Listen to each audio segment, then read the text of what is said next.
I met a gypsy. All right, Grant Langston, the Zulu warrior, joins us in studio. I've been frothing to do this one for a long time. You're a G in every sense of the word. And then obviously lately it's a little bit more topical. But I mean, regardless of that, dude, there's just so much dope to talk to you about. So I'm pretty excited for this one.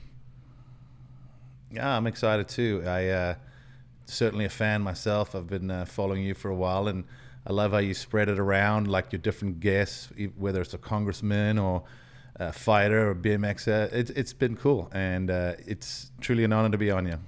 No, thanks, man. I appreciate that. So you come with one of the heaviest cosigns of any person I've ever spoken to, in the form of Sammy. Sammy just you guys have such a dope relationship, and I feel like I am like literally just friends with you by proxy because you and Sam are such good friends. It is funny how sometimes things work, but obviously you know his personality very well. He's just got his heart's as big as his body, if not bigger. I don't know how it fits in there, but you know, Sammy's he's a big boy with a big heart. But from the day I met him, there's not too many people in the industry that didn't really ask for anything. I think the only thing he ever asked was simple questions like, "Hey, would you be interested in this? What do you think about that? Would you carry my gloves in your store?" Whatever it may be. But it was never, "Hey, you owe me," or "Can you do this?" or "Can you hook me up?" or "Can you get me into the industry?" I met him through Matto.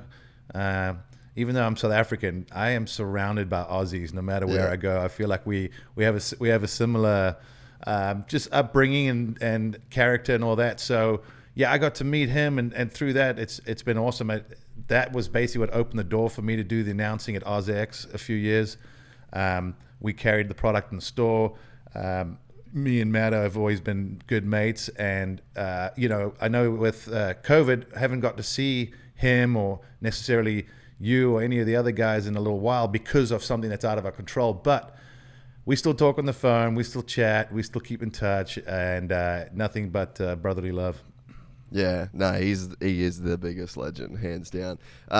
When are you coming on a trip with us? I guess once COVID's over, have you got any ideas to join in on one of our ridiculous trips?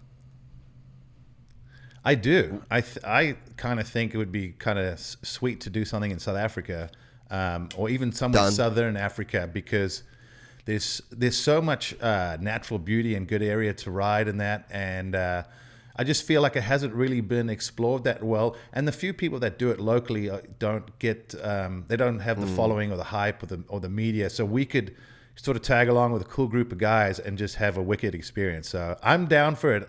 I just waiting for this dust to settle a little bit. You know, there was some issues in South Africa with rioting and government problems, which is calming down a little bit. But yeah, when you want to go ride out in the open, you do want to feel a little bit safe. So I think with all the mess calming down, and then hopefully with COVID and all these restrictions, because it keeps changing. Every time I think any one of us wants to make a plan, it's like, okay, we can do it. And then it's like, oh, wait, no, something changed. So I just really hope it dies down and we can get back to some normalcy.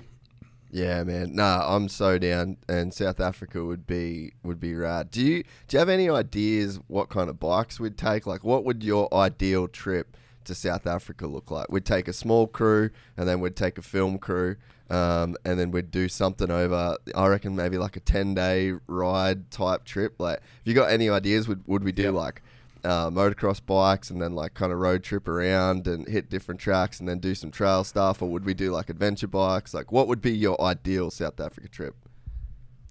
I think the nice thing is there's enough context. We could pull off all of that, whether it was, you know, the number one selling motorcycle in South Africa is a KTM 300 two-stroke. Yep. So the enduro market is alive and thriving down there, and there's a lot of good riding areas, whether it's KwaZulu-Natal, which is just out of town from where I grew up, huge off-roading community. Then near Johannesburg and those areas, it's more open, so adventure bikes would be fun. I mean, I think anyone would get a kick going through a wild animal park, you know, on a safari, on an adventure bike, just being in the open. I mean, you got to watch your shoulder over your shoulder every now and then, but it'd be awesome. And then of course motocross bikes would be no big deal. But I think you could like plan it. We do a couple days enduro, couple days adventure, and then like you said, maybe a couple moto tracks, and then you kind of have to go down to Cape Town just for the scenic side of it. Like their adventure bikes up the coast is beautiful where the two oceans meet. And that's something I'd like to do, as well as maybe down the road even I'd like to explore Australia as well. I think it's a magic place, and I've seen enough videos and TV and footage and all that, and I see your guys' road trip and I'm like, yeah, that's what it's all about. So I'm keen into that. I think being a motocrosser, people may not know that I just love motorcycle riding. I have a dual sport. I have all kinds of toys. I have too many. I just don't ride them enough. But I'm also looking at getting an adventure bike because so many of my mates have adventure bikes, and just that little extra comfort. When you're a little bit chubby and you have a bad back, you want that little extra comfort. So I need to get me one of them adventure bikes. Man, where the trip that I would love to get you on, because that's one of the things, like, I fucking love doing the podcast. And my time away from the podcast, like my idea of a break from work is to basically do some kind of trip that involves the motorcycle. And that's like we did Manjimup, but I can't afford to not work. So I have to try and turn those trips into like a work trip. Plan all this. Yeah.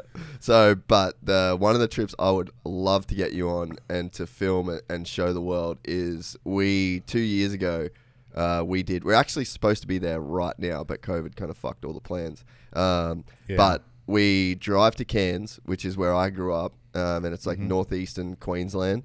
And then it's about a 2,500 kilometer trip. Cairns is pretty much like the last town, like big civilized town in the northeast of Australia. And then from then on, it's dirt roads and Aboriginal communities, and it's like full on outback Australia. Crocodiles everywhere. You can't even fucking look at the water. Like it's proper shit, And so we get on in 2 years ago. I got on a 2012 KTM 450 because I didn't have my own bike at that point, and unregistered, and drove out of my uncle's fucking shed in Cairns. And then it was like 15 of us, and we went to the tip of Australia, like the point at the top. And then so you do that and come back and you just sleep on swags on the ground the whole trip and showering in the rivers. And man, it is just the most unbelievable trip. So for your trip to Australia, I think like when we're going to do that again is when the COVID stuff settles down. So hopefully that coincides with an international flight being in, and maybe like you and Matto can fly across for it. I really want to get BT on it as well. And Chad's talked about doing it with us as well. So yeah, I that's kind of my goal over the next couple of years, is to use the podcast platform to help all of us go and do these rad trips and show like a different side of moto. Because dude, I love putting a bike on the back of a ute and going and doing motos, but man, there's so many other ways to enjoy a motorcycle. It's insane to enjoy it. Heck yeah. That'd be a fun group. You got Matto, who's got several screw looses. You got Reedy, who's getting into off-roading, who's a character. BT would probably be the most serious one in the group, but we'd definitely poke fun at him and get him to come out of his shell a little bit. But yeah, dude, I'd be totally down. If it worked out time-wise, I'm there, because that's the kind of stuff I'd love. And the thing is, like, Australia's a place I want to go to. I'll be the first to admit some random third world countries don't excite me that much. But I think Oz just has so much natural beauty. And like I said, there's just something about it that it reminds me a little bit of South Africa, whether it's the people, the culture, the wildlife, whatever. It's different, but there's a lot of similarities. Yeah, there's definitely a real kind of like kindred spirit thing between, I think, like South Africans and even guys from the UK. Like when I was living in the States, I spent a lot of time with like Johnny Louch and then, Tommy Searle and that crew. Like I kind of bounced between like all the other expats, and nothing against Americans, obviously, but there's just, I don't know, there's something in line with our cultures where we really get along. For sure. Yeah. A lot of it too, I think, is just the upbringing, America's always been like the biggest, the best, the gnarliest. I feel like in Australia, kind of like South Africa growing up, you didn't really get that much attention. If you're a young kid, if you're a Hayden Deegan or something, I mean, you're a big deal at this age. You could argue, as good as him, if not even better at my age in South Africa, but no one gave a shit, except for the few people in the motor community. And, I think sometimes when it's kind of like that, it's just a different way. Now, you look at these kids, they have to please sponsors. They need to do videos and vlogs and YouTube channel. When we were kids, it was just, we twisted the throttle, and when we were done, we screwed around with our mates, and it was just about being at the races. So things have changed as well. I think even when you look, I go to South African races now, and I'm like, it's a little bit different to what I remember, and I'm sure sometimes it probably feels the same way in ours. But no, I agree. I think there's a lot of similarities. The only big difference I can think of is that we're just a lot better than you guys at rugby and cricket. Yeah, look, I'll take it. That's an interesting point. Jason's like, I don't give a flying fuck, mate. Yeah, I'm like, fuck, I'm out of touch. As long as the Australian cricketers has got hot misses that we can look at when the TV pans across, I'm pumped. Who cares who wins? Priorities, mate. I got it. Priorities. That's an interesting point, though, about like if you to say like you were probably as fast or if not faster than Hayden, because there's two very different ways to approach the same end goal. Like your end goal was to be a champion at motocross. That's Hayden's goal. And it's like you've got one kid that is growing up Hayden's growing up in an extreme situation, like probably the most extreme situation, like got this really famous dad, has every opportunity being given to him, but he also has a dad that is making sure that he's working for it. Like, you've only got to follow Brian's Instagram stories to see him cleaning air filters. I don't fucking clean air filters. I'm lucky enough to have... Why do you think I own a dealership? Yeah, hey, I got fucking Lusty Industries. Shout out to Funnel Web Filters. I don't clean many air filters. So, I mean, you've got that kid, and, like, he's got the ideal situation, and a dad that understands the predicament of having a rich kid, do something and the potential problems that can come for that. So there's that's the most extreme version of that spectrum. And you were almost on the other most extreme end of that spectrum. Like South African kid, no scene, no eyeballs, no media, no nothing, but striving towards the same goal. And I mean, it's interesting because can you get to the level that a kid like Hayden's on in just this obscure place without everyone pushing you, without in the industry, without the best bikes, without all that? I think, you make a good point. It's as I've said before, there's lots of roads that can lead to the same destination. And you go look back, whether, just some of the names we've talked about, whether it was Reed, whether it was Townley, whether it was myself, whether we've all done it slightly different. But sometimes, I look at it and I think, man, imagine someone like Greg Albertin. When he started in the GPs, he wasn't even allowed in Sweden and Finland because of the end of apartheid. Something he had nothing to do with, nothing. He was just trying to ride a bike, and they're like, you can't come in our country because you're South African. So he had it really tough. I don't even think there was a roadmap for someone like him. He helped. I think that next generation of kids in South Africa, myself included, because we started seeing a guy win at the world stage and then watch him come to America. And he might have had a few crashes in Supercross, which I think a lot of people remember him as, but I go, the dude was gnarly. He straight up has kicked every top dude's ass at some point. And that's why he was always my hero. And he was the guy that I felt like gave us this generation the feeling that we could do it. It did feel like, maybe the odds were stacked against you. But I think where the main difference that I just see is a lot of the kids now, it's almost like there's a textbook on how to get to Loretta's and how to get a pro ride and how to be a pro. So we didn't have as much of that. But I think what we made up was with just heart and determination. Failure wasn't an option for a lot of people. And, that's something I can relate to with Chad quite a bit. He came over and it was pretty much like, we're not failing. We're going to make this work one way or another. And I was a little bit younger, and I came with my dad, and, you know, my parents gave up everything. We didn't come from money. So they were in credit card debt and they were broke. And, you know, so the thought of going home, even though my dad reminded me, he goes, we don't have a fucking home because I sold it to get you here. So we're not just turning around because it's getting tough. And those were some like tough times. The first year in Europe, when I was just a little kid and no one knew who I was, and I was battling to qualify for GPs, it was tough. It was miserable. All of a sudden, motocross did not seem fun. I was quite content to kick it in the head and go back to South Africa and get a normal job and just ride on weekends for fun. Thank goodness my dad didn't let that happen, because knowing what I know now, I'd be so resentful knowing that we got that close and right at the hardest point, right at that peak where we've been climbing, struggle. Like, I was prepared to kick it in the head. And I'm glad my dad gave me that little extra shove and that tough love, because that's what got me over the crest. And it seemed like from that day on, it was a weird situation. Just things started happening. My riding was improving. I was getting better qualifying, better results, more interest from other teams. So it is interesting. So I think getting back to someone like a kid like Deegan, he's under a microscope. Let's be honest. There's probably a lot of people out there that are wanting to see him fail, because there's always that jealousy factor.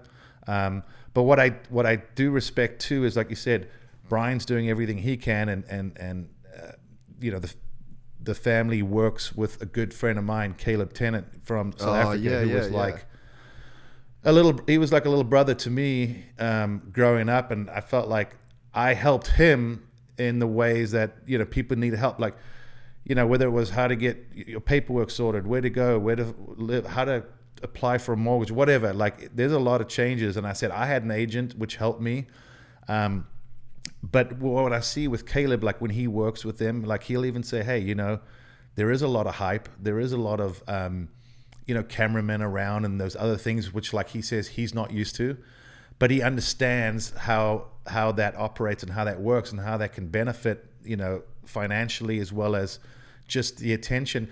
Because let's be honest, if he was a third place guy and there's another kid that's a third place guy, but he's got 1 million followers and the other kid's got 20,000 followers, what are the sponsors going to do? It's about selling products. So you're going to get the ride based on popularity. But, you know, even like talking with Caleb, he'll say they try to stay grounded and focused, because probably knowing that he's never really struggled. You know, even when he had a bad day or things weren't going well, it wasn't like, we're broke, we have nothing to go back to, it's got to make this happen. It's a different way of being pushed and a different way of dealing with failure and success. So I admire the fact that they are aware of that. Like, hey, we got a target on our back. We got to go and do every little thing possible. One, to prove that we're doing it, and said old saying, what you put in is what you get out. So two different roads can get you to the same destination sometimes. And I'm always curious when I watch it. The first kid I felt like I really focused on in this department was Cianciarulo, because I mean, at one point they called him Baby Jesus, you know, and when he was like 9 years old, and I'm thinking, that's a pretty heavy nickname you got given there, you know. And all of a sudden the pressure was on, and I always followed him. And there were times I felt bad, because I felt like, because he was popular and so successful at a young age, there was just a large group of people that just wanted to see him fail. And I hope people will change their minds on that. You know, these are young kids just trying to make their dreams come true. Don't hate on them because of their popularity level.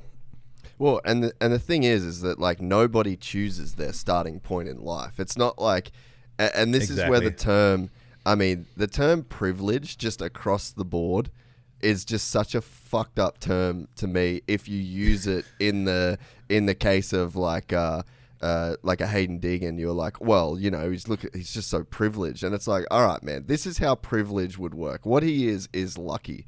Privilege would work like this. You got this Hayden Deegan sperm, which is a weird thing to say, obviously, but you got this like little sperm, and then you're like, hey, you could grow up in South Africa, just at the end of apartheid, and you know, this is the road you're gonna have to go on, or you could pick this famous father, and then you go, I'm probably gonna pick the famous father that lives in wine country Temecula.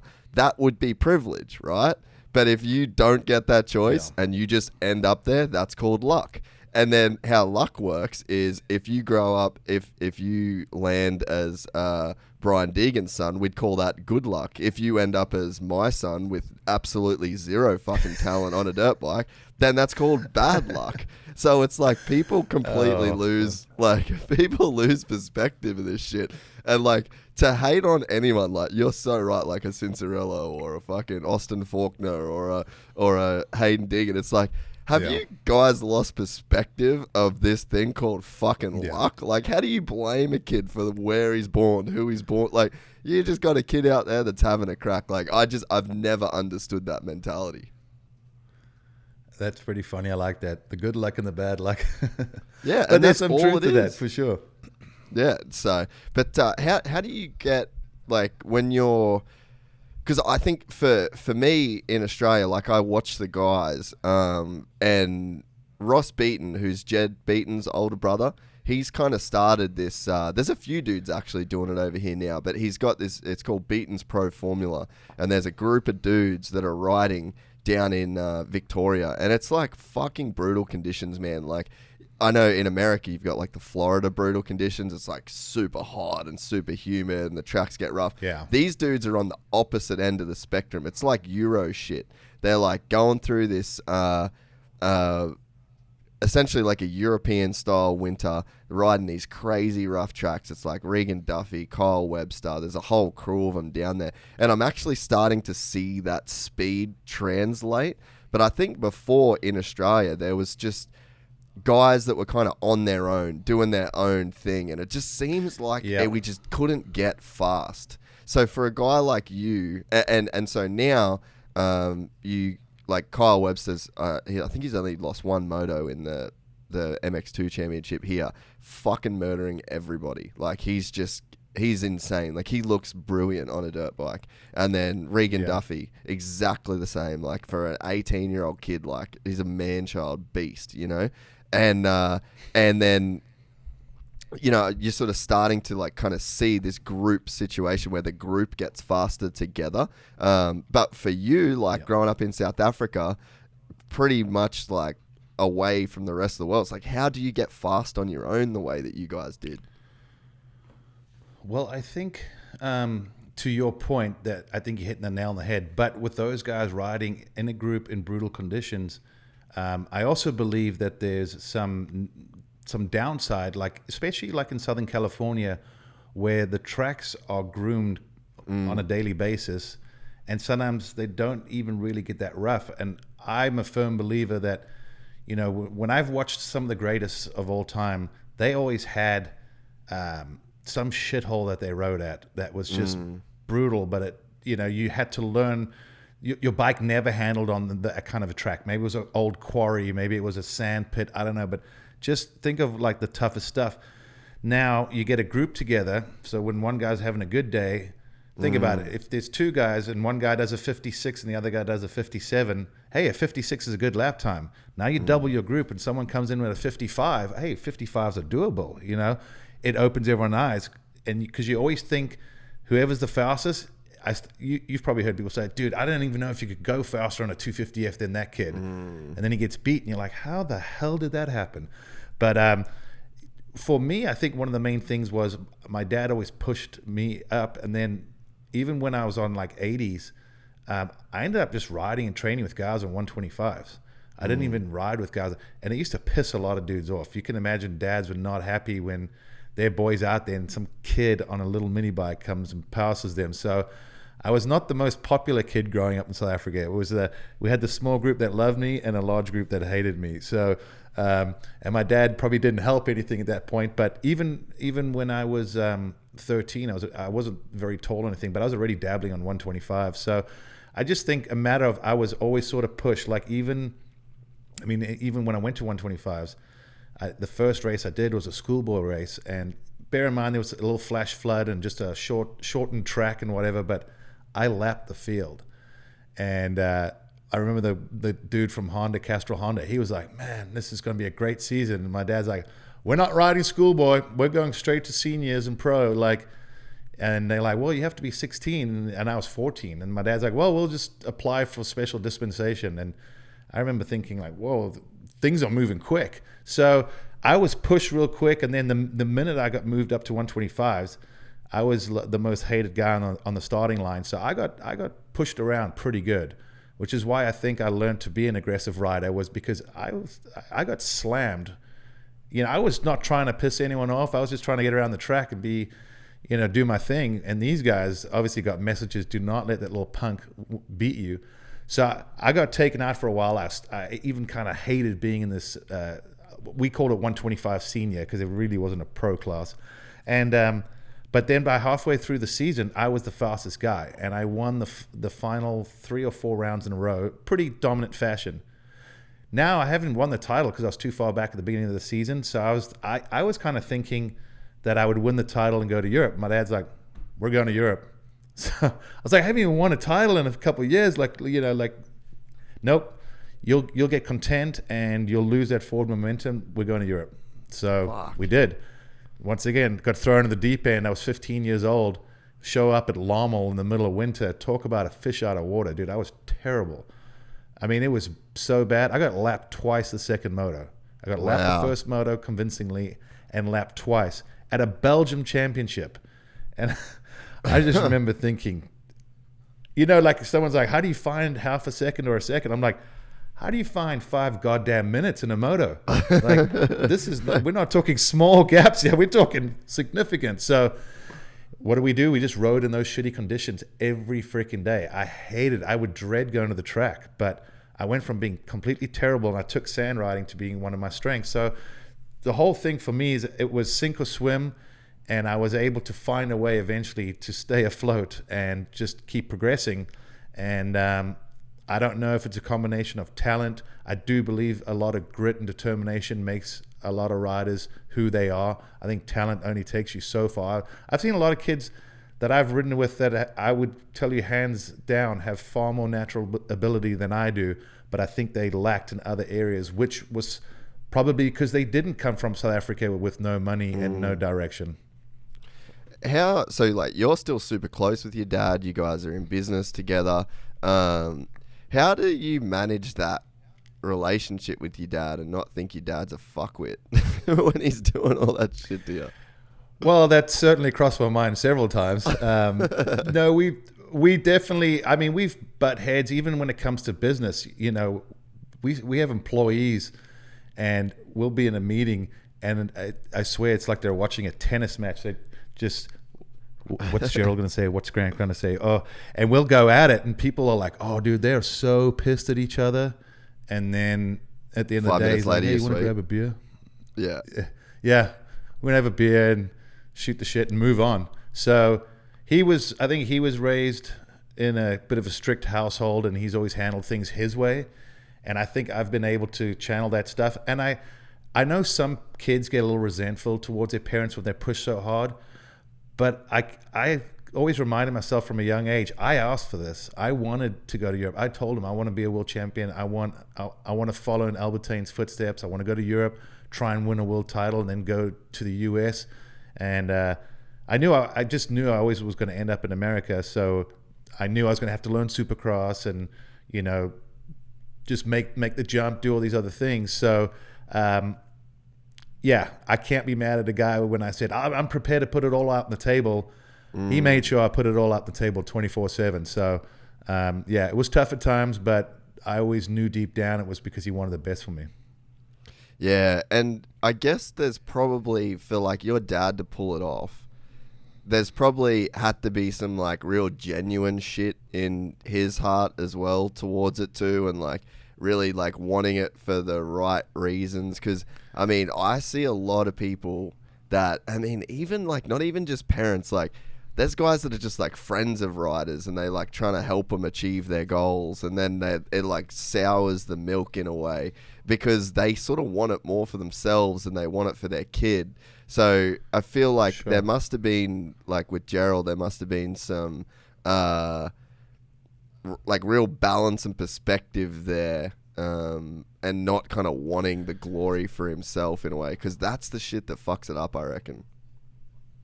Yeah, no, my dad raced himself. My my grandfather passed away basically when my mom had just had me. So he didn't have a great relationship with his father. And I think from what I've heard from my mom and just family members was he was a bit tough, and him and my dad weren't that close. My dad was always tough with me, but we were close. We did everything together. You know, we traveled to all the nationals. He built my bikes. I remember I used to get pissed off because when I was on, especially 80s, I would win, and everyone was like, well, his bike's the fastest, that's all. Yeah. And my dad would build my competitors' engines for them, and these parents had maybe no budget, so he put all the trick stuff on. They would dyno it, and it's way quicker than my bike. And I'm like, are you kidding me? You're helping the competition? And he's like, well, just twist the throttle. He goes, if you're the best rider, you're going to beat them still. And I, you know, for a young kid who's 12 or whatever, I'm like telling my friends, this guy's building my competitors' engines. Like, WTF? What the hell? Like, and his thing is, I need the money. You want to go to the race? Well, I need gas money to get you there. It's a long cross-country trip, and my credit card, I tried to swipe it this morning. It didn't go through, so I can't even put gas in the truck. And you're like, oh, okay. I guess you got to do what you got to do. So I think that also helped prepare me in a, maybe he didn't intend to in that sense, but he prepared me for, you're a bad dude, outride everyone, and don't worry about the little shit. Don't worry about who's got the bling, who's got new graphics. Don't worry about that. Worry about yourself. Just wring the shit out of that motor, and it'll last, and you'll be fine. So that'll also help, you know, just, I think, build that inner confidence in yourself that, hey, you know what? I'm actually a pretty good rider. Even on inferior equipment, I believe I can beat these guys. Yeah, man, it's pretty cool when you get like those like legit good old boys that grew up in that era, you know. Like I look at my dad, and you know, there's some funny quotes that my dad's got that, you know, I'll have like an Olympic gold medalist on the podcast, or I'll have like, you know, someone fucking that's done so much in their life, and then I'll drop a quote and they're like, oh damn, who said that? I was like, oh, that's just like my dad's thing, man, you know, like my dad always used to say that. And it's just like these little, it's like that old boy wisdom. And, you know, my dad didn't do nothing like spectacular. He didn't get any, you know, crazy accolades or anything. But I think, you know, he grew up really fucking tough, like in a, you know, small town and with a, you know, farming background, all that shit. And it's just like, there's some real hard knocks wisdom that can shine through in those old boys. Well, even sometimes I guess when I'm announcing or whatever, you know, I don't overthink things, and sometimes sayings or words just roll off your tongue. And I've had people go, where did that come from? And I'm like, actually, my dad said that once, you know. And so many times these little sayings or quotes or whatever, even because in America, sometimes they're like, I didn't even really know what that meant, but now that you've explained it, I get it, you know. So yeah, I got a lot of that kind of, you know, one of the terms I always wanted to use, but obviously can't use it on live TV, which my dad always said, because there'd always be chatter before the first round, this and that, and he'd always say, hey, when the gate drops, the bullshit stops. Yeah. And that was his famous quote right there. And I've always wanted to use that, but I keep that one in the back of my mind. Yeah, no, it's pretty cool, man. It's funny, like the thing with me too, like our dad was like super strict on us, and like a lot of our shit was just like necessity sort of stuff, you know, like we didn't come from a lot of money, and like dad would be doing these renovations on the house, like he'd trying to like extend our house, you know, to build this nicer pad for everyone. And we built this patio once, and it took like months, dude, for dad to build like this fucking patio at the back of the house. And I'm like a 10-year-old or 12-year-old. My brother's a 10-year-old, and we're just holding up sheets of like, you know, ceiling sheets, and dad's like pop riveting these things, and we're just like kids under this fucking, you know, under these sheets doing this construction work. And then you're doing a driveway, and he's like recruits me and my mates like, hey, if you boys move all of this gravel, then I'll go to the the raw materials place. I'll get the gravel. Then you guys get it out. Then you guys shovel it. And then I'll take you to riding tomorrow. And it was just like you'd work all fucking day. And the next day you'd be too sore to even ride. But it was Too just sore like... to ride, yeah. Those lessons, like... But the funny thing is like... In the moment, you just like resent it. You're just like, fuck this guy. Like, just take me riding, bro. Like, all I want to do is ride my bike. I don't want to build the shed that the bike goes in. I just want to fucking ride the bike. And now I look back on my life. I'm like, God damn, dude, you hooked me up massive. Yeah, it's all how you look at it. And I think you've got the same kind of outlook I have is they did the most they could with us. Were they perfect all the time? Probably not. I don't think I was either as a kid. But we had to earn our keep. The only good thing that I did do once, unintentionally, he's like, you need to learn to work on your bike more. I'm tired of doing everything. I was like, okay. So I changed the oil, and I obviously got distracted by something shiny, but I put the drain plug in, but only finger tight. Oof. And it was a brand new 125, just got it from Cowie. And when I say this thing seized, it locked up. Like they couldn't even press it apart. It was fucked. And he was so angry. And you're not getting pocket money for the rest of your fucking life. I'm like, okay, I'm okay with that. just get the bike fixed so we can go riding.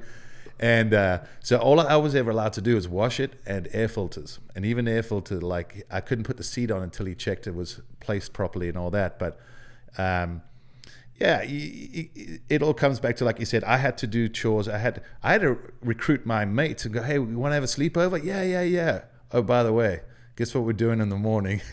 We're doing manual labor. But we will go to the track at some point. So I can relate a lot to that. Yeah, and like you look back at it now, and I'm so thankful that that's the way, that's the way that it was, and I think that it speaks to that like genuine nature of like, I mean, I guess maybe it's just like my dad was just trying to get by, do his best, and take his kids to the track and take his kids riding. There's no part of him that had like this excess time to think about his kids being stars or his kid. It was just doing everything to just get there, and it was like a real organic, genuine thing. And then I think because it was like that, sure, that there was some real lessons in there that that I ended up taking out of it. And then it's just like I look at any of the successes that I've had in my life, and I kind of owe it to those lessons. Absolutely. I mean, I even look at what happened in our family, and I think my dad, to your point earlier, as much as it was my dream, I think he enjoyed being a motocross enthusiast. He had traveled a little bit before, helping other people. When I was injured, he was a mechanic for a rider at Motocross of Nations in 93 and then 94. So my dad had a chance to kind of just see what it was like on the world stage in motocross around the world. And I think, of course, it was a part of him that's like, we've come this far. I'd love to see my son actually get to that point. And we did. And they sacrificed a lot. I've obviously talked a lot about my dad on this show, but my parents got divorced. They're now remarried. My no way. She's the real boss at Langston Motorsports. Me and my dad just ask her for permission to spend money. So she's our accountant, bookkeeper, partner, and all that. But yeah, my parents got divorced. They always say it's not because of you, the kids, but I know the main factor was racing, because me and my dad were gone, and my parents were broke, and my mom was left at home most of the time, by herself, flat broke, nothing to do. And I think it put a lot of strain on the relationship. And, I think looking back, I'm sure, knowing what I know now, what my dad knows now, we probably would have done things a little bit different. But the cool thing for me out of this whole scenario was racing, you could argue, pulled us apart, and then racing pulled us together as a tight-knit family. And my sister works in the company part-time. She's got 2 young kids. She's married to Jay Dungy, Ryan's brother. Oh, wow. So she's over here down the street. Yeah, so Jay's my brother-in-law, and we were just talking to him about some stuff. He's got some changes coming up in his future which I don't think I can reveal, but he'll be revealing that pretty soon. But it's pretty cool. It's about to do with next year, and I think he's making a good decision. And it's kind of interesting to have the Dungy as in-laws, and my parents remarried, and my sister's got kids, I got kids. It is funny when you kind of take a step back sometimes and go, how do we end up here? But this is cool, this is interesting. It's very unique. You don't hear too many stories like that.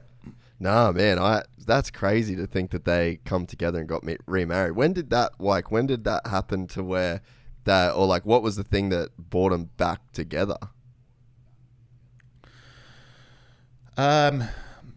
Pretty much when I had a bad femur injury when I was 13, I disintegrated my femur, and I've been the first to tell people you cannot ride or be a racer and not have medical insurance. Well, I didn't know, but my parents couldn't afford medical insurance. We didn't have it, and I'd never really had an injury up until then. And then this was a bad one, and I know I put a lot of strain on the family. I was in and out of hospital, had multiple surgeries. They wanted to amputate my leg at one point because they said it wasn't salvageable.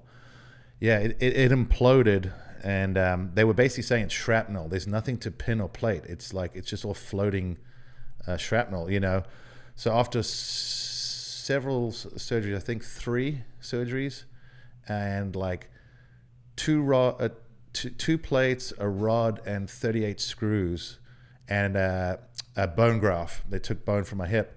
They were able to salvage it, but it was a long recovery road. And then I think I remember seeing my mom just writing letters to doctors, anesthetists, nurses, like with tears in her eyes, asking them if they would reduce their costs and help us out. And, this was all handwritten notes back then, and I think that was maybe the straw that kind of broke the camel's back as far as their relationship. I think it really put I could hear them arguing. I could see the pain in my mom's eyes.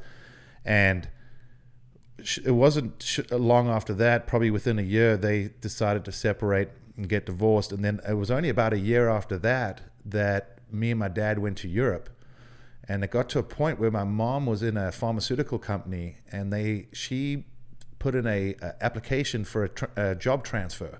And lo and behold, the job transfer, that the spot that opened up was San Diego, California.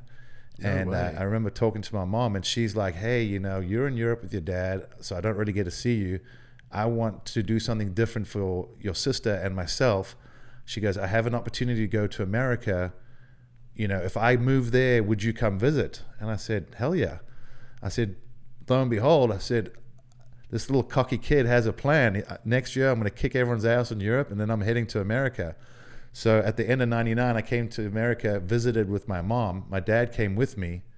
And then all of a sudden one evening we're hanging out, and I'm like, oh, these two rekindling something here? Because all of a sudden there was no arguing, and they were getting along great. And it was like, I think for me and my sister, it was kind of like, I really hope, we didn't know if we were being optimistic or if they were just getting along. But after that trip, me and my dad went to Europe. And I remember I got on the plane. I'm like, I loved the time I spent out here. I spent time at my mom's place just outside San Diego. I rode in Temecula in this area a lot, which is now my new adopted home. But I remember on the plane, I said, my dad, I'm going to win this world championship. And I said, I'm going to do it. And then at that point, I really believe we'll have the phone ringing and people will want me, and maybe we can make a decision then. And true's God, a few months later, after I think 4 rounds into the championship, I get a call out of the blue. And it's Grant? And I'm like, Grant? No one calls me Grant, it's Grant. But I realized this is not a friend from South Africa calling, and I just say, hey, Grant, this is Mitch Payton from Pro Circuit Kawasaki. I've been following your career, and I must say you've really impressed me for a 17-year-old. Do you have any interest in riding for me in America? And I was like, fuck yeah. I said, this is a dream phone call, like no joke. I remember I was sitting in the passenger seat with like goosebumps. I'm like, Mitch Payton just called me and wants me to ride for him. And I'm like, my dad's like, did he discuss any money? I'm like, no, I forgot to ask any other question. I was just stoked. Yeah. So it's just crazy how in a matter of 3 or 4 years, life and the family life seemed a little bit pretty down, or, times on the downside. And then a few years later, I signed a great deal, and it came down to Pro Circuit Kawasaki or Red Bull KTM, and I stayed with KTM out of loyalty. It was a really tough decision to make, but I thought, hey, I think I'm making the right decision. And KTM was good to me, don't get me wrong. I just think going from a factory KTM to a production KTM was taking a step back, whereas the Pro Circuit bikes were so good in America. Like at the GPs, I think they had an okay program with Jan's team, Jan de Groot. But in America, Mitch's bikes were sensational. And I didn't know all of that before I came. So my decision was based on what I thought was best. But the fact that I had this multiple offers I had offers to stay in Europe. And I had a good money paying offer from Husqvarna. I had a good money offer from Honda. And KTM were like, you can ride 125 GP, 125 Nationals, 250 GP, whatever you want, just please stay with us type thing. So they were pretty cool. Like, whatever you want, we'll work with you. And then next thing, here I am with a nice contract, and parents remarry. And shortly after that, we started our motorcycle shop, which is something that me and my dad actually talked about. I rode for a dealership as a kid, and I always loved hanging out at the dealership because he would build my bikes in the back at the workshop because they had all the tools, they had oils and contact cleaner. Like, we were so poor. I remember saying to my dad, like, why don't you just build the bike at home? He's like, I don't have all the tools, and I don't have any oil, and I don't have any contact cleaner, and I don't have any money to buy it. So we're doing it at the dealership. Oh, okay. I won't ask any more questions. I get it. I respect that. So I actually said, I want to have a dealership one day, because of all those memories, moving forward. So yeah, it's kind of a crazy whirlwind story of me and my family, but the fact that we're all together and close, and we're not struggling financially, that's a great feeling too. My parents are well off now, I'm well off, and it's because of this crazy dream. Fuck, bro, I got full on goosebumps. That might be one of the most epic stories on Gypsy Tales ever. That is so and sick. It's true. Like, there's no BS in that. It's 100% legit. Man, yeah, you put the G in GL, baby.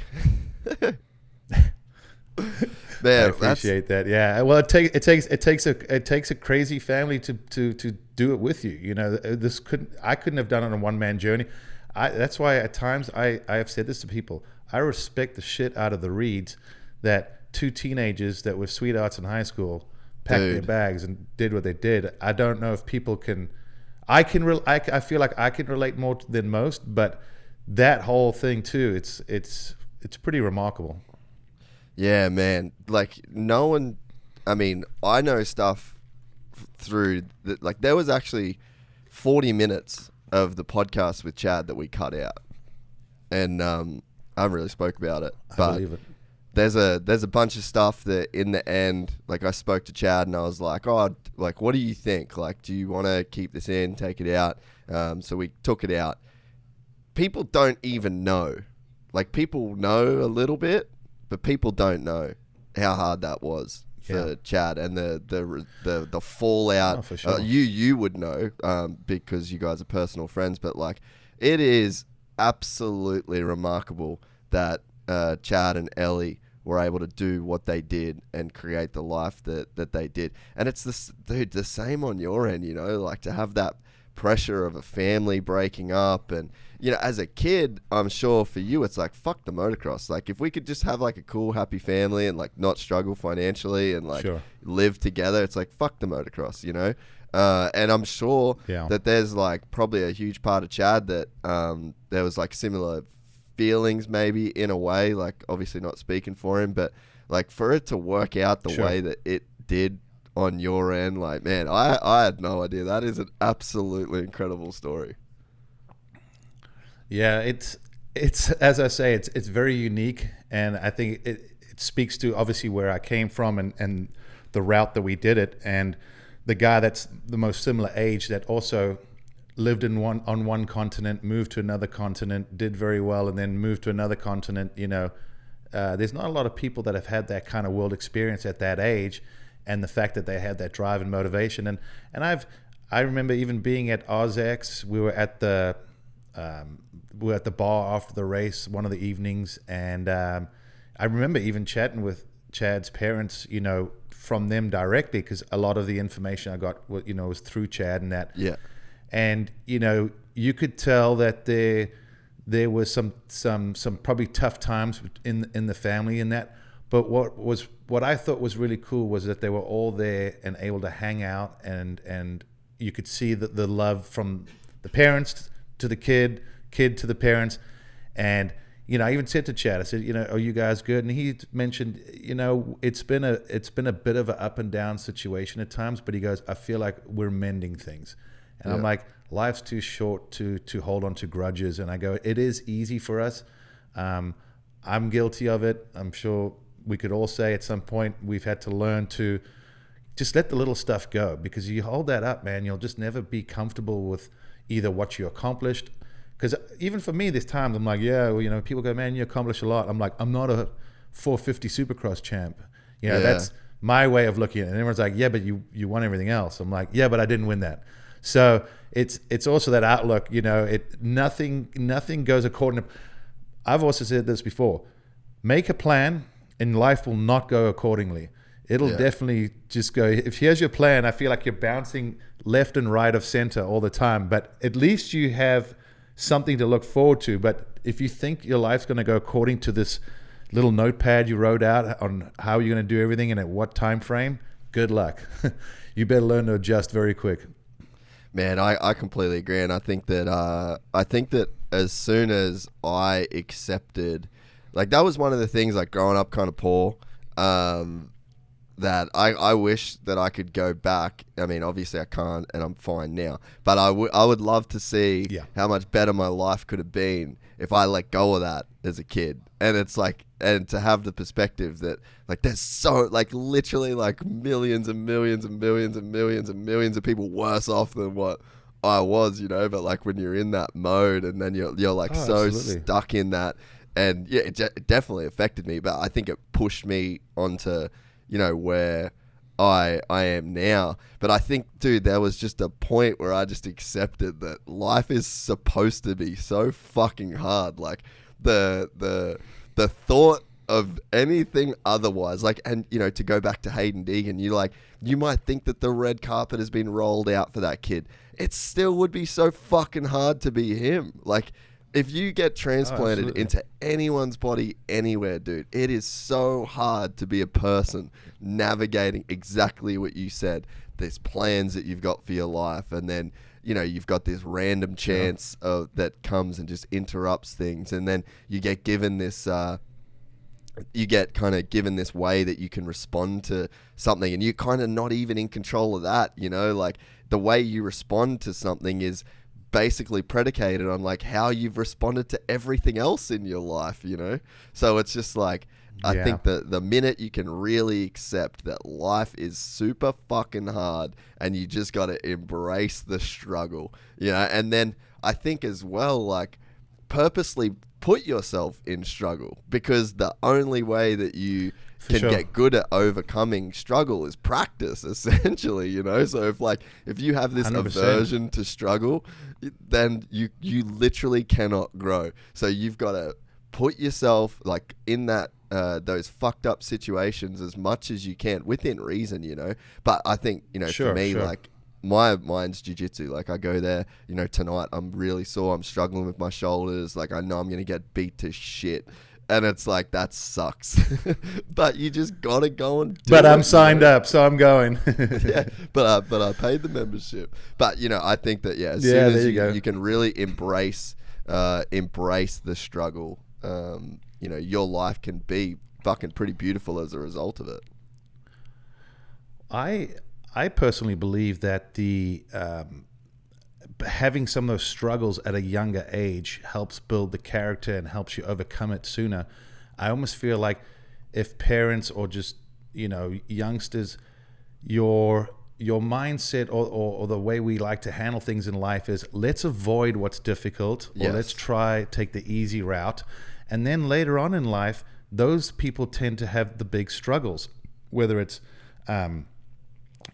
relationship, maybe it's depression, maybe it's they're not successful like they hope to be, or financially stable. So a part of me feels like when you get that kind of rude awakening to what life is at a young age, once you get past that, like for me, I feel like I enjoy life. I appreciate life now. I experienced a lot at a young age.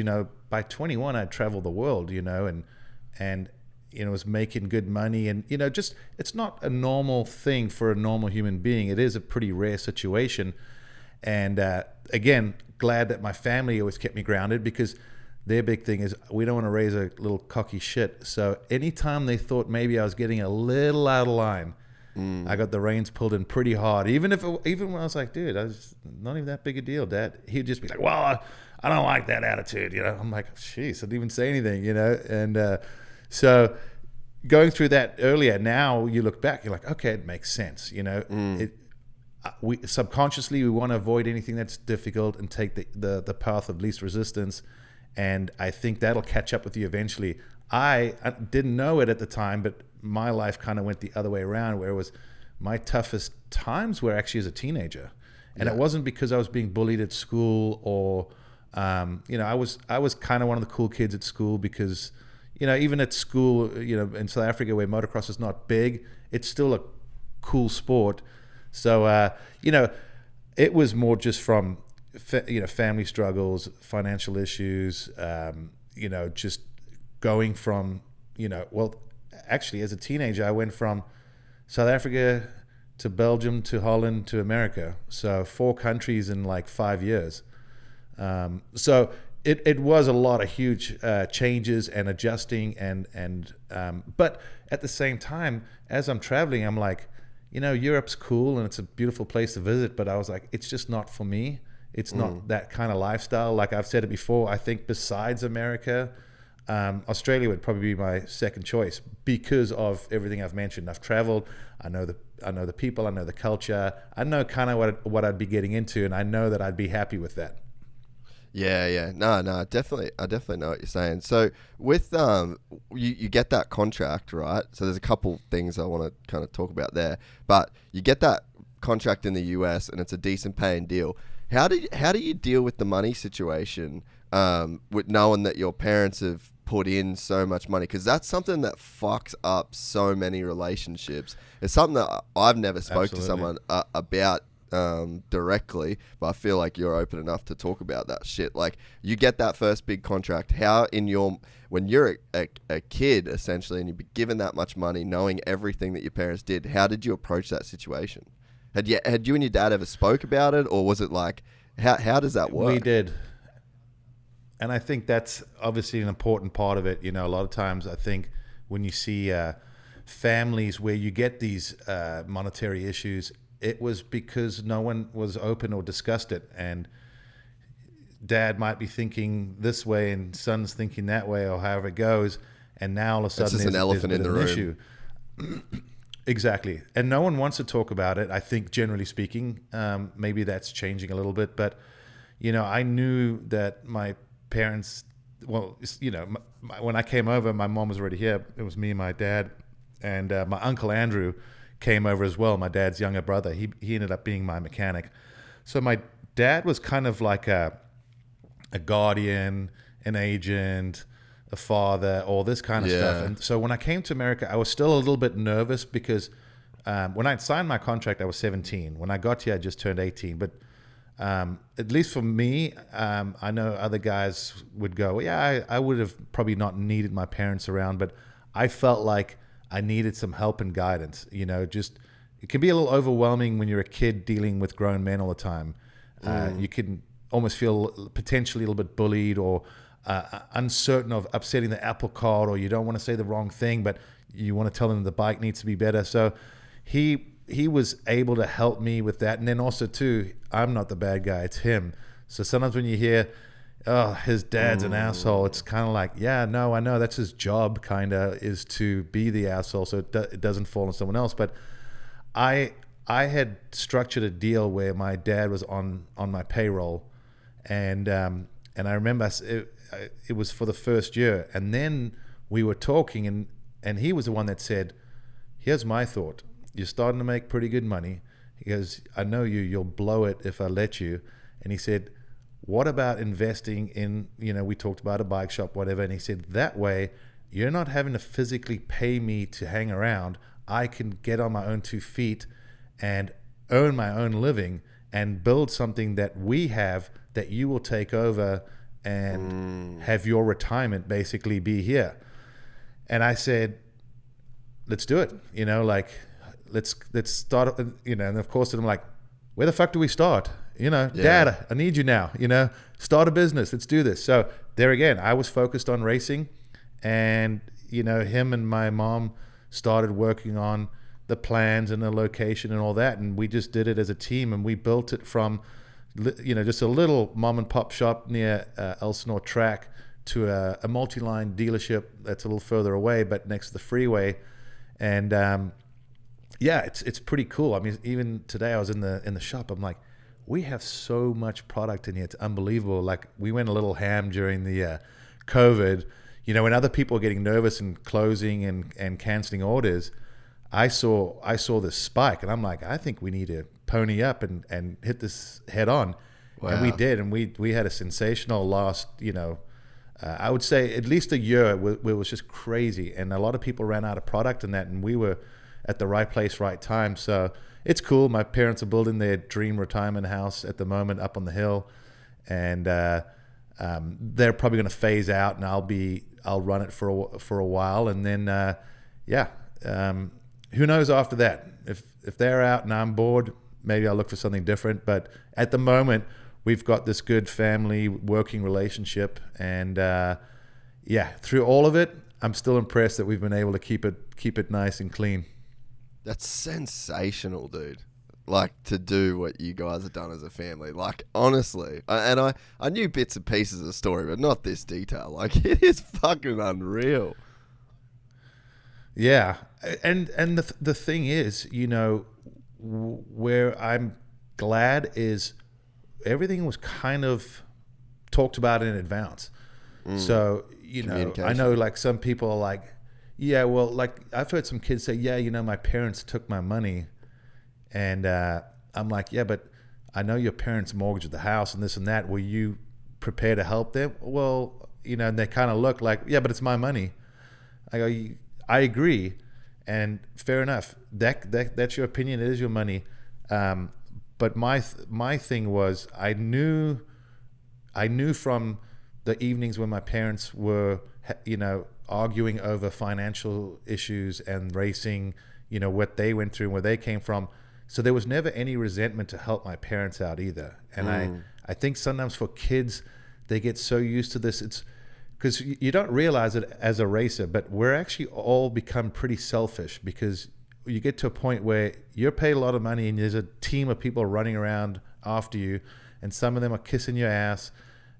Because that's kind of their job, they want to make sure that they're still the agent, still got a whoever, job. But yeah, they want to keep their job, and then obviously there's your parents going, my dad would always be the first to go, God, that guy's a cocksucker, like, just stay away from him, he'll tell you whatever you want to hear, I'll tell it to you straight. I'm like, oh, I know. So that old saying, blood is thicker than water, and through it all, we were always able to figure it out. Even if it was a bit of a debate or a back and forth, I feel like we've always walked away at least going, I'm happy, he's happy, she's happy, cool. Let's do this. You're always better off working as a team than everyone kind of being pissy with each other and going in their own direction, I think. Yeah, man. Honestly, that is a sensational story, and I think that's something that, a lot of kids could kind of look towards, because fuck, I've heard some horror stories, dude. Like, legitimate horror stories. It is. It is sad, and sometimes when you look at these stories, I feel like saying, your situation wasn't as intense as mine, but we worked through it.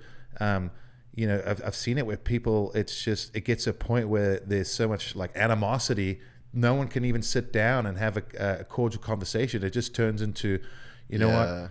And I hate to say this, but a lot of time it's at that age where whoever the rider is, he's doing pretty well, he's making money, and then a chickie comes along, and the parents think she's there for the money, or she's a distraction. She thinks the parents are out of control.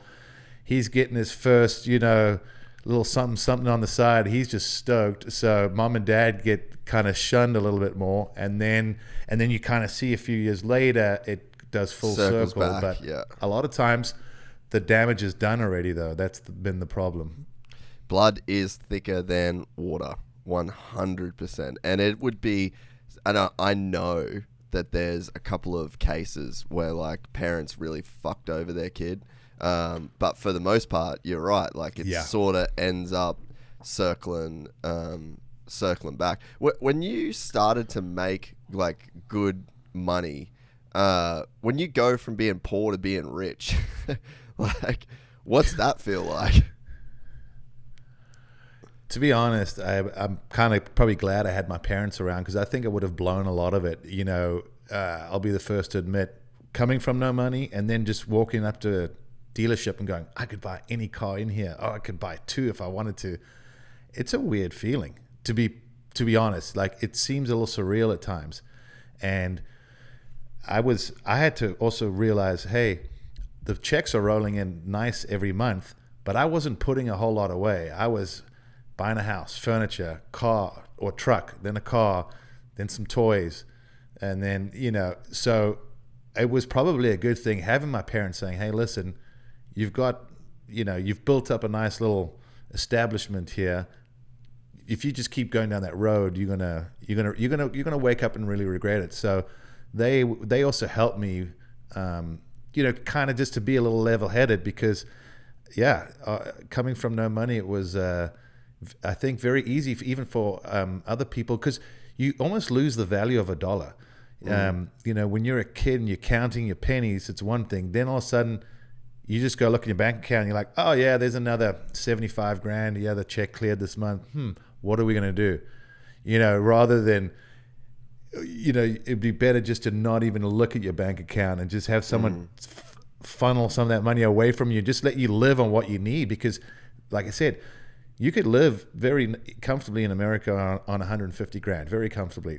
But there was years I spent like $500,000, and I was justifying it even, like, cost of living, trainer, eating out, flying first class every now and then. Oh, I deserve, it was justified. I deserve it. I've earned this. I deserve it, and then as I got older, I was like, hang on a second. It's really hard to make that kind of money when you're not a professional athlete at the top of his game. So, it's certainly been interesting, and I've definitely blown a lot of money over the years, but I'm also glad I made some pretty good investments and used that money to make money. And so what's the point where you figure out that money kind of doesn't buy happiness? Yeah, well, I think I experienced that after I went through my eye cancer issue in my eye. I had plenty of money, but I had no purpose. And I remember it was the first time just feeling, I don't know exactly where the depression starts and just sadness ends or whatever, but I was certainly close to the edge of being depressed, because I remember just being kind of miserable. I had like I said, at the time I was happily married, had, kids, money in the bank, nice house, all this stuff, but I was miserable. And to be honest, I think that probably weighed on my marriage. I take some responsibility that I know I was a miserable bastard at points in my life. And I think the ex just didn't know how to handle me, because I was a little bit different, the way we were raised and everything, and we just didn't really see eye to eye for a while. Now I look back and I'm like, hey, I'll be a man and take some responsibility. I think I made some mistakes. I think she could have been better and more understanding, and maybe she was also young, but where I would say I wish she would have helped me more, rather than be like, well, don't make your problems my problem. So there's always a lot to be learned, and the nice thing now is she's a good mom to the kids. We're good friends. She's remarried, and I know a lot of times for guys it's hard because we have egos, but she's married to a dude that's really solid. He was a race car driver. My kids dig him. They get to go into sports cars all the time and whatever. So, based on how that all went, like I can look back and go, I'm glad for her. I think she's obviously glad for me, and I've been able to move forward without any hard feelings, and just go, that was a moment or a period of my life that I didn't know how to handle it. I wasn't set up. Yeah. It wasn't anything planned. I didn't plan for it. It just happened, and I felt like, oh, why me? Like I'm a victim, and the minute you sit there feeling sorry for yourself as a victim, you do. I had friends tell me, yeah, you were a miserable bastard there for a period. Hey, let's go do this. No, and and that's not really me. I'm Mr. Social. So yeah, a lot of life lessons for sure that I've dealt with, and but what that old saying is, what doesn't kill you makes you stronger. And I really feel like it's made me a stronger person and more appreciative of everything and everyone around me. Yeah, no, totally. I had a bit of a recent insight. I was having a conversation with a friend, and we were talking about just relationships in general. And I mean, I talk about a lot on here. I spend quite a lot of time like meditating and studying a lot of the different avenues in that. And it's been something that's really, really, Sure. really, really helped my life. And I try not to talk about it to the point of being a heretic on here. But, we were talking about I guess the nature of what reality is in terms of the way that we have a physical contact with the outside world.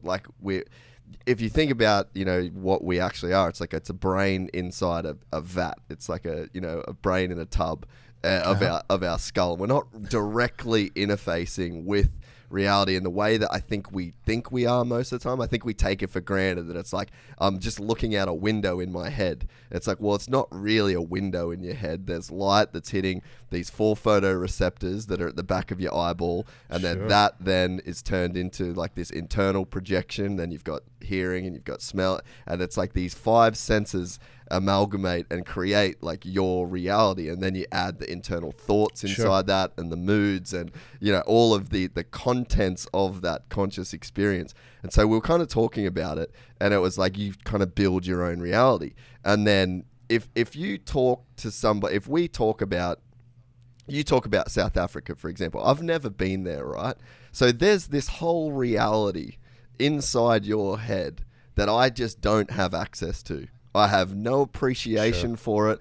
And what I do is you tell me about it, and then I try and build that into my own reality in my head. And it sounds kooky in a way, but when you're looking at relationships, it's you've got this one reality in this person's head and this one reality in this person's head, and there's a certain amount of it that's shared. That you share the bills, you share a bed, you share a house, you share kids, so there's this overlap between people's reality. But what's the percentage? 1%? That you guys actually overlap? It's this tiny fraction. I have access to this tiny, tiny, tiny, tiny fraction of the reality that you experience. And I think that, when it comes to relationships, we have this expectation that people understand how I feel and how I think. And I think the people that you get along the best with, and this is one of Sammy's sayings is you can be anything you want as long as you're consistent. And I think that lends itself to a good friendship, right? So me and Sam fucking love that dude. He's as close to family as you could get without being family, And part of that becomes down to, I think, the fact that we share reality. There's a really big percentage of us. We've known each other for 15 plus years, and we've been so close. We've been through so much together. He's seen me literally on a deathbed in hospital, he's made flights to come and visit me when I was fucked up. And then there's this, because you share so much of each other's reality, I'm able to predict so well what he's going to say, how Sure. he feels, how he thinks. So I just think we all really take for granted, and in these relationships, and in my relationships going forward, just after having this one conversation, I'm just trying to give people the benefit of the doubt of fuck, do I have access to 1% of you? And what's the overlap? And when you look at it as a test, it's if I'm not getting 51% of your sharing 51% of your reality. Like, I'm not even at a C plus, dude. Like, I'm failing constantly to understand, who you actually are. And I think that, that's something that I'm sort of taking forward now and just trying to live from this space of like, I probably know 1% of what's going on. Well, I look at it even from that other perspective, which is with my life and the way things went, it's very unusual, the route and everything like that. But I struggle sometimes to relate when people are like, oh yeah, you obviously went to prom. I'm like, no. Yeah. I was in Europe. I dropped out of high school to chase my dreams. I didn't go to a prom. I didn't go to college. I've never had a desk job. I struggled with exams and tests because my brain couldn't focus on what was in front of me. I was thinking about everything else, and I was like, dude, this thing's a distraction to my riding right now. Like, I should be out there riding. I'm looking out the window, and I can see other kids just really thinking about the test, and I'm just thinking, man, it is a beautiful day, and I'm stuck in here. So I've had a hard time sometimes trying to relate to people that have what I would consider a very normal, consistent life, that did high school, went to college, got a degree, got an office job, worked their way up in the company, and they're like, you can relate, can't you, Grant? I'm like, oh, hell no. I said, I have no idea what you're talking about, mate. Like, no, way different. Yeah, and I think that, when sometimes the problems we run into in like a relationship setting, whether it's like a friend or a partner or whatever, is just like having this expectation that we're on the same page way more than we are. It's like, fuck, we might own the same book, but we're probably not on the same page. Yeah. And I've had that too, even just my girlfriend that I was with for 7 years, we split up earlier this year, and it was kind of, I felt a little bit like what you're just describing. The way she grew up and the way I grew up, I'm like, when you look, you're like, it was pretty much about 180 degrees apart from each other. And I think that was kind of refreshing at times, because she found me interesting, I found her interesting because of how different things were. But then we struggled with just finding common ground on a lot of basic things. Like you said, I could look at that, she looked at the same thing, but we had two different opinions on what it was, how it was made, where it came from, is it useful, what color was, and there were times I could tell she was looking at me and I'm looking at her, and it's kind of like, wait, what? Are we looking at the same thing? Are we talking about the same thing? And, even, we had a blended family and all that. So whether it was parenting or just where, with discipline, like, I still encourage discipline because I don't want to raise little punks. And I felt like she was maybe a little easier going in that aspect. But there were areas that she showed me things where I was like, you know what, I get that. Like, that's pretty cool. I never would have thought that, or that's not how I was raised, but I can totally see it. So yeah, it is, there's a lot of diversity in people. And when you look, I think if you didn't go through everything you did, I don't think you would be sitting here with me doing this podcast right now. You'd probably be a normal guy, but your story and your background makes you so unique, which puts you in a position to have a platform that you do that people go, because let's be honest, most people would say, well, Jace, he's not the most normal guy. You're not crazy, but you're not just this guy down the street that, whatever, boring Bob. Like, you have a story, you have a character, you have a history, you have a background. And I think that's me, even though, like you said, we can see through each other's window a little bit and connect, but your life experiences, my life experiences are fair bit different. But when we look at other people that I consider very normal, their life experiences are way different. No, it's one of the cool things about doing this podcast, like it is just like a window into how people see the world, and like and the different experiences that you've gone through, like, and people always say, like, how can you just sit there with no questions for 3 hours? I'm like, because it's fucking interesting. Like, the people are super, super interesting. Yeah, well, I remember you mentioning beforehand where you said, I don't really have a actual script. There's some things I want to definitely make sure I get asked or ask you. But we'll just go with the flow type thing. And I think that's also cool too, because we probably talked about things today that maybe we wouldn't have, because it wouldn't have been a question. Yeah, no way. You didn't even know to ask that question. So no, I think it's cool. I like that kind of a little more freestyle, speak from the heart. And you know, for a lot of people, it is a little tough to speak from the heart, because not every story makes you look like a tough superhero. Some of the stories that I've shared and other people have shared, or sometimes can struggle to share, it's because it's not the most glamorous of stories, but it's true and they happened. And I'd like to see in our industry people be able to feel like they could open up and be honest. You know, we've developed this sort of tough guy, Stonewall, everything's cool, I'm making big bucks, I've got plenty of irons in the fire, I got chicks all over me. And then I'm like, everything's great? Oh yeah, everything's great. You sure? Yeah. Then you hear some murmurs, and then eventually you got some grown man crying on your shoulder. And it's like, good, you need this. You know, you got to be honest and real. It's okay to shed a tear or be vulnerable and open up, but it's just something that you don't hear and see it, or it's not talked about in our industry. Yeah, well, I mean, what's the point of being like a fucking statue, you know? Like, you just like something to marvel at? You've got no struggle, there's no pain, you're just this fucking gorgeous statue that's like holding your trophy on the podium. It's like fuck, it's pretty rad. Like, that's super hard to do. I could never do that. Yeah. But you don't offer me anything, you know, like, and that was one of the things, like, I would think about the stuff that I used to shoot, like Dream Ride, or like the Scrub video of James that we did, that was like fucking crazy. It was just porn. Like, I had this like perspective shift. Moto porn. Yeah, I was like, dude, I'm literally just shooting fucking porn for people. Like, and it's there and it's gone. Like, it's not evergreen. You know, you can always look at it and it's fucking dope, but it's not like useful in any way. And you kind of learn through doing this. And it's like, because dude, like, the average person, I interact with fucking hundreds and hundreds of people every single week through like DMs and comments. And I believe it.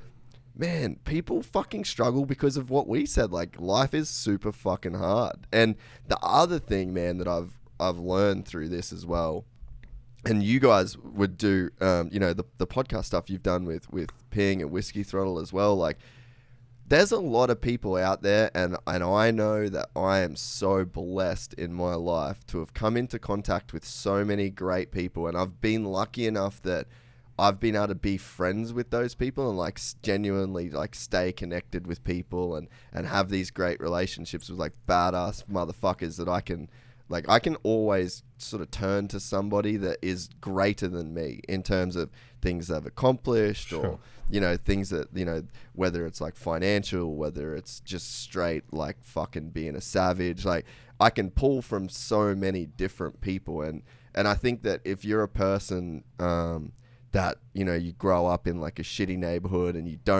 didn't grow up racing, so you weren't lucky enough to meet a kid that was like the next big thing, but you didn't know it, and then he takes you to a race, and then you meet this person, you know, whatever the butterfly effect of your life is. Like, if you're just a dude that's stuck, these kind of podcasts give you access to someone like you that's just lived this fucking remarkable life. And, you know, you see the Grant Langston that wins the outdoor championship, and you see the, you know, Langston Motorsports, and you're like, wow, it must be nice. And then, you know, you hear the struggle and you're like, God damn, like, maybe I can do this, you know? Like, you kind of have this chance through these kind of podcasts to give people like a mentor in a way that, you know, they don't have access to. Well, I think one of the things that you see with, you know, a podcast like this is a lot of times people, what they know about you is your credentials. Okay, he's a world champ, he's an outdoor champ, he won a couple of regionals, 450, blah, blah, blah. And same for someone else, he's got his resume. And maybe they met you at the race and they liked your riding style, you shook his hand and took a photo, so he likes you as well. But a lot of times that's pretty much what fans know about you. Maybe they read an article or something, but it's very at the surface, you know. And I always say behind all those stories is some badass stories, you know, from a lot of guys that, and even just like what you were saying, like even with doing the Whiskey Throttle show with Ping, what I enjoyed was I felt like I always learned something new about even someone that I thought I knew a lot about. I always walked away and go, I didn't know that, or shit, can you believe that, or I had no idea. So I find it interesting because, with my story, it's kind of interesting, but my story is different than everyone else. So when I listen to other people's stories, I find them fascinating because I'm like, yeah, that was quite a bit different to how I did it, but yet we're all sitting in the same room and we could all argue we got similar credentials and we come from a multitude of countries, but we're all sitting here having a good laugh around a beer at some race in Paris, France, or Sydney, Australia. It is really, really neat. And one of the things that is cool is moving into this more futuristic way of delivering information to people. Is we can have this. It doesn't have to be, which was the toughest national that year when you won in 03? Who was your biggest competitor? A lot of times that's been talked about, and if people don't know, they could probably go read an article about it that will tell all that. But you don't get to hear the stuff that is just what I consider just the person and the personality. And then once you get to know that, you almost go, oh, okay, now I know why BT is the way he is. I know why Dino is the way he is. It all starts making so much more sense. But our sport is full of characters, and I'm kind of glad to see, because for a little while there, and I'm not blaming Ricky, but when Ricky was the gnarly, badass, work hard type training workhorse, almost looked like he wasn't having fun. It felt like everyone had to be that way. And he was right before social media. Now, sponsors have done that. I wouldn't say a 180 necessarily, but a lot of sponsors are saying, hey, you know what? Show us your personality.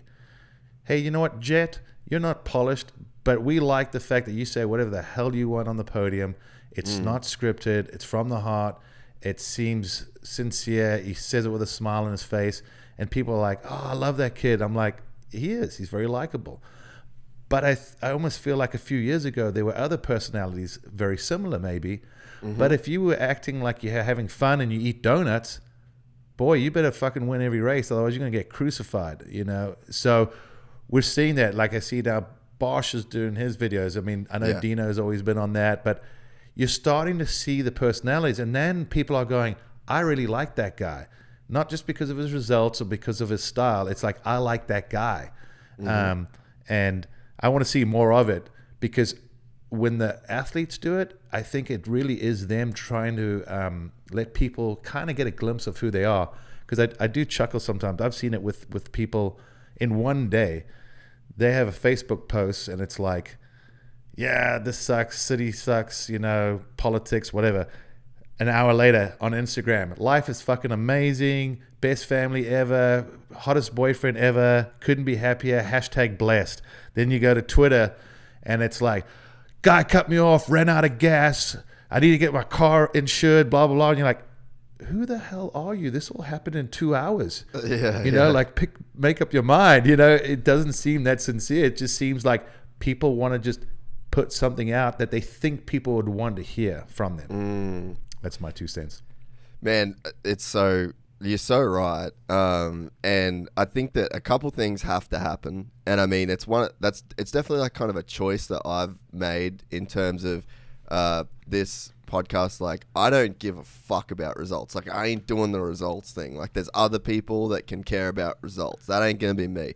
I just want to enjoy There's the plenty people. of them. Yeah, exactly. And like, that's cool. And we need them. And I think that there's 100% it has to happen. I don't want to do it. I want to focus on the people, and like, I want to be around cool fucking people, and I want people to feel like they can be cool, and there's going to be some space in the industry where like that is going to be okay. And if that contributes to an overall change in perspective, then cool. But that in my head, it's like there's fucking 2 dudes on the weekend that win. 2. So then we've got 78 other motherfuckers on the gate that don't win. And it's like, what kind of industry are we in if a 9th overall in the 450 class means you're a piece of shit and you can't be cool? You know, like I look at Bogle, and you know, he's one of like the most cool people that you could ever meet in terms of like classically fucking cool. Yeah. Great looking dude, fashion sense is on point, stylish as a motherfucker on a dirt bike, raps, you know, like it's just got, he has so much shit in that package of Justin Bogle. And then he's just like, until literally a couple months ago, it's just like, it's just not an option for him to show that in his mind. And to me, it's like, that's a 10-year pro career. And to me, it's like, that's a fucking heartbreaking as a fan to know. And I've known him since 2010, since he was a 17-year-old kid. And it's like, to know that that kid has all of that shit inside his personality. And it's like, he's literally suppressing it. It's like an active thing where it's like, it's almost like he's putting on a suit and tie to go to work, you know? And then you're seeing a guy like Jet, and Jet's just going like, fuck the suit and tie, I ain't doing it. And then he's got like Hammer in his corner saying, fuck the suit and tie, don't do it. And he's got Myrtle saying, fuck the suit and tie, don't do it. And then you got Darren Lawrence saying, fuck the suit and tie, but also you need to do your motos, bro. and it's like, that's the mix. Yeah, and I hate to say this, but one of the big differences is Jet's winning and Bogle isn't at the moment. Not that that means Bogle can't be himself. I like him a lot. I think he's a character. I think the sport needs people like that. Not everyone's the same. Tomac is his personality. Marvin is his personality. Ferrand, you look at all these guys. There are quite a lot of personalities. Let them show. They're not everyone's going to like Jet Lawrence, but the majority do.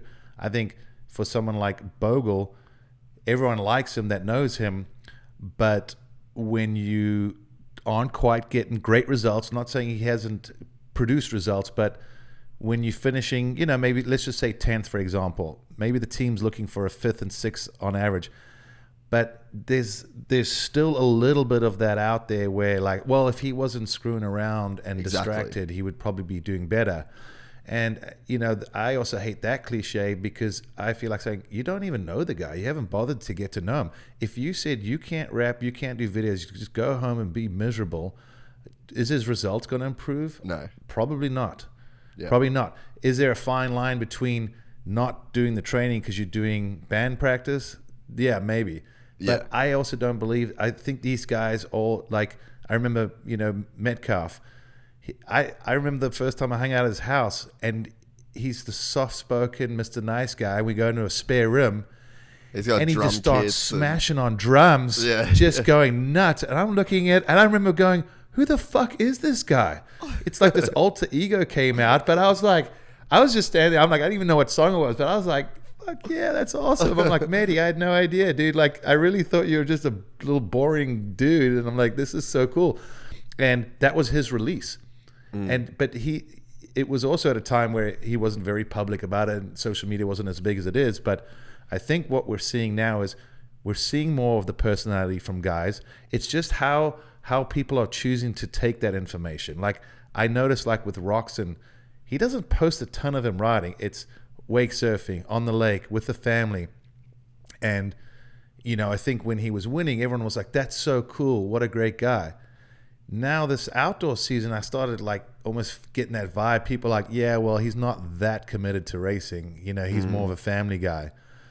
And I'm like, did you ever follow a week of what he did? Because maybe he's just not all about moto, and that's his prerogative and that's his choice. But it's how people are like coming back to that window thing. It's like, how are they downloading that information? Bogle's obviously been labeled as, it doesn't work hard enough. Kenny doesn't want it bad enough. Eli's miserable. Ferrandis, well, he's French. I'm like, well, what does that even mean? He doesn't surf or wakeboard. No, the dude does it. He goes to a beat of his own drum. Yeah. And I tell you straight up, he's gained a lot of respect from me, and I think a lot of people with his grit, determination, the way he goes about things. But that would be like going to tell the next kid, you've got to be just like Ferrandis, otherwise you won't win. I think a lot of guys, if they lived like Dylan and had no hobbies, they'd be like, why am I doing this? I'm so miserable. I don't even enjoy riding. So, yeah, I like seeing some personality. I also think these guys know how to succeed.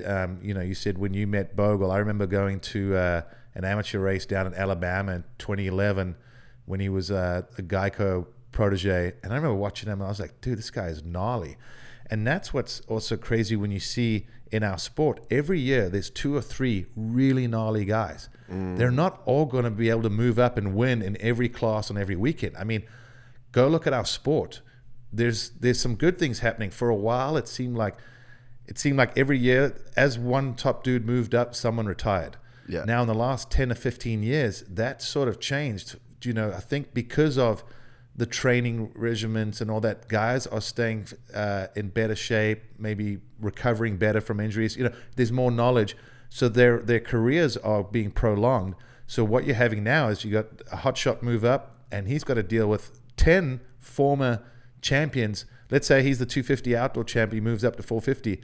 He's now lining up to get against 12 guys that have championships that won previously before him, and maybe 1 or 2 guys that retired in between. So you're also seeing the depth. I truly believe, like when I was racing in the early 2000s, to get the top 10 in what's now the 450 class, I don't think it was as difficult as it is now.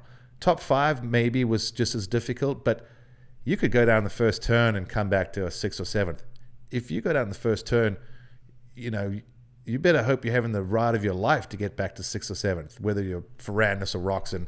Yeah. So guys have gotten closer. They're training together more. Everyone's learning everyone's tricks. I think the motorcycles are pretty close and balanced. I know everyone's got their favorites, but I truly believe you could throw a blanket over all of them. I mean, maybe Suzuki's a little bit behind. I think part of that is because their R&D department is left with 2 people. Probably, yeah. I think the R&D department's left with Barney Rubble and Fred Flintstone. That's it. Besides that, there is no R&D. So, but the other brands have still continued to push and move forward. But even with that said, the Suzuki's not far off. It could do with a few bells and whistles. But add that all together, there's so many good guys on so many good teams that the difference between being a top 5 guy or a top 15 guy is, we're talking minuscule amounts. Yeah, and then I think that's just where like the narrative has to change, and I think that's that's definitely like the angle that I'm trying to like just point my angle a little bit, and just like let's just have like a dope human show over here, and it's like if you're a dope motherfucker, it's like I just kind of want to get behind you. And dude, Cody Schock, man, like perfect example. Like when That's like great timing. Like he did the podcast and fucking caught fire. Like absolutely no causation and correlation. But it's like you saw a guy that was like, I'm like watching him all Supercross, and then we start, DMing back and forth, and we had like these months where I just became like this Cody Schock fan, and then he goes out and just is fucking blowing the doors off the the top 10, and people are like celebrating that dude like he's winning. Like this, people are filming him on the side of the track get like a 7th and a 9th for 8th overall and shit like that, and it's like that to me is fucking cool, and I think that's just the direction that the sport kind of needs to go, because yeah, you're right, like we're just not gonna see this like complete and utter domination. I just think that the everything's kind of caught up, and this is something that I think with Jet. So you had Ricky that had this like Johnny O Alden program, and he had the goat farm, and it was like he was the OG of like having the facility, and then James built the Ponderosa, and then Chad built his deal in Dade City, and it was just like Dade City. Yeah. There was just like those. Then I followed suit. Yep. So it's like. And I was next. Yeah. That shit wasn't common, right? And I think that you would see a guy like James, and this is my opinion. This is probably like not a very popular opinion. James, most spectacular fucking dude I've ever seen ride dirt bike. Like just fucked. And he did it on a 125 when everyone else was kind of getting on 250s, But like he had this like insane program and like huge financial backing and this insane facility and a dad that pushed him like crazy, and like that was just this crazy moment, crazy talent. But in my personal opinion, you know, you've got like I'm just speaking out my arse here, but it's like you got Mike Brown that's kind of like, you know, running like a backyard track kind of thing, and it's not doesn't have all the full-time staff, and he doesn't have a facility behind it. And it's like you're kind of making you do with like what you've got, and you're going to different tracks through the week. So it's like what you saw with James was like this combination of just spectacular talent with just like a program. And now every single rider that is in like the top 15 has access to the same style of training, and they've been in that program. Like you look at a guy like AC, like he's been in that, he's like institutionalized since he was like 14. Like they're in an institution. And then you look at everyone in Star Yamaha almost comes through that, and then you know you got like a Austin Faulkner that comes through. So the level, it's like bang, all of a sudden like the slowest guy in the top 10 now has the same access to all this shit. The level just skyrockets. And I think that, you know, it was the same with Ricky. Ricky just laid the fucking wood on everyone because he was like first to market with this new concept of having a program. And then the next dudes was like Chad, and then you, and it's like, okay, these are the guys that are at the now rising to the top. And I think like this is the unpopular opinion part. I think that Jet is as good talent-wise as James, and the things that he are doing are as incredible as James. But what you're seeing is like you're not seeing you're not seeing a dude that is allowed to go out and try and win every moto. Like Darren and that team, like they are so fucking smart. They know what wins championships, and they're not letting Jet go balls to the wall to go 1-1 every single weekend. So that's why you don't see Jet look like James. And then he's also racing against a bunch of dudes that are on the same program. It's like a level playing field. And there's probably 6 dudes on the trip, maybe more, that have a way better bike than him. So it's like, I think that, you know, you see a guy that is like a generational talent like Jet, but the disparity between the rest of the field in terms of like the access and what they've got, it isn't the same thing. So I think it speaks to what you're saying in terms of just the level is just the depth and the thickness and the development of the sport overall has stopped the production of these like crazy anomalies. And I think that what we're seeing with Jet, we're seeing a guy that is a crazy anomaly, but in a different landscape. So tell me I'm a fuckwit if you think I'm wrong. No, I would agree a lot with that. And now that you've put it that way, I've never thought of it that same way. But like you're saying, these whether you want to call them riding facilities, you know, team settings where there's a team coach or team coaches in some cases. And there again, there's not a one size fits all. I could totally see why Jason Anderson didn't want to work with Alden anymore. I've seen some guys just saying they want to change or break, and I think Alden got this program so fine tuned that I think for some guys it's too boring in the sense that it's the same stuff repeated. You know, maybe it's not week in, week out, but there's a pattern. We're going to be doing this in December, that in January, that in February, you know, and then it's repeat. So a one size fits all is not always the right thing, but the fact that you have those tools and you can go there and go, you know what, this works for me. I like that, but maybe like in my case, I didn't need to do a lot of weight training. Just from riding day in and day out, I would get a lot of that mass and size and strength. But I probably, you know, I need a little bit of weight training. But there were other guys around me that like they really had a focus on that.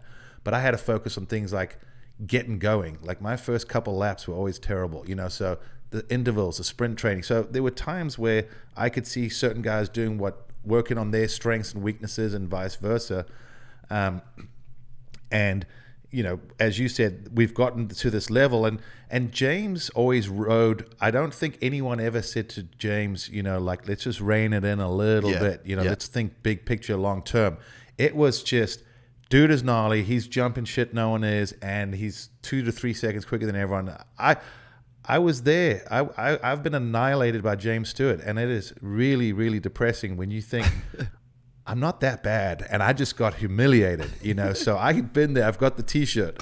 But like you said, with Jet, it just seems like with him, I think there's a good balance. Maybe, again, you got Johnny O involved, who maybe can take a kid's person. Because I don't think Johnny O has to really motivate, someone like Jet. I think he more has to just say, hey, don't worry about that. Don't let the little things bug you. This is okay. Let's just, like you see the little things happening. And I think when you're a youngster like that, you're just going to listen to something. I had Harry Everts in my corner when I first went to Europe. Dope. And he helped me a lot when I said I couldn't, I didn't qualify for a Grand Prix. And I remember sitting there with tears in my eyes, and he sat next to me and we had this great conversation. And I still remember saying to him, please don't patronize me, because he said, I believe you have what it takes to be a world champion. And I literally thought, this guy is so full of shit right now. I know he's trying to make me feel better, but he's in La La Land. There's no way in hell I'm going to be a world champion. Like, at that point in time, I didn't believe in it. But when he started saying, let's work on this, this is what you need to do in GPs, this is how it goes, it's like, I'm not going to argue with the guy. 4-time world champ, father of 10-time. Yeah. Well, at the time, Stefan hadn't won his 10th, but, here's the guy who was the man over there. So you're like, of course I'm going to listen to him. And then things start happening. You're like, oh, yeah. You know what?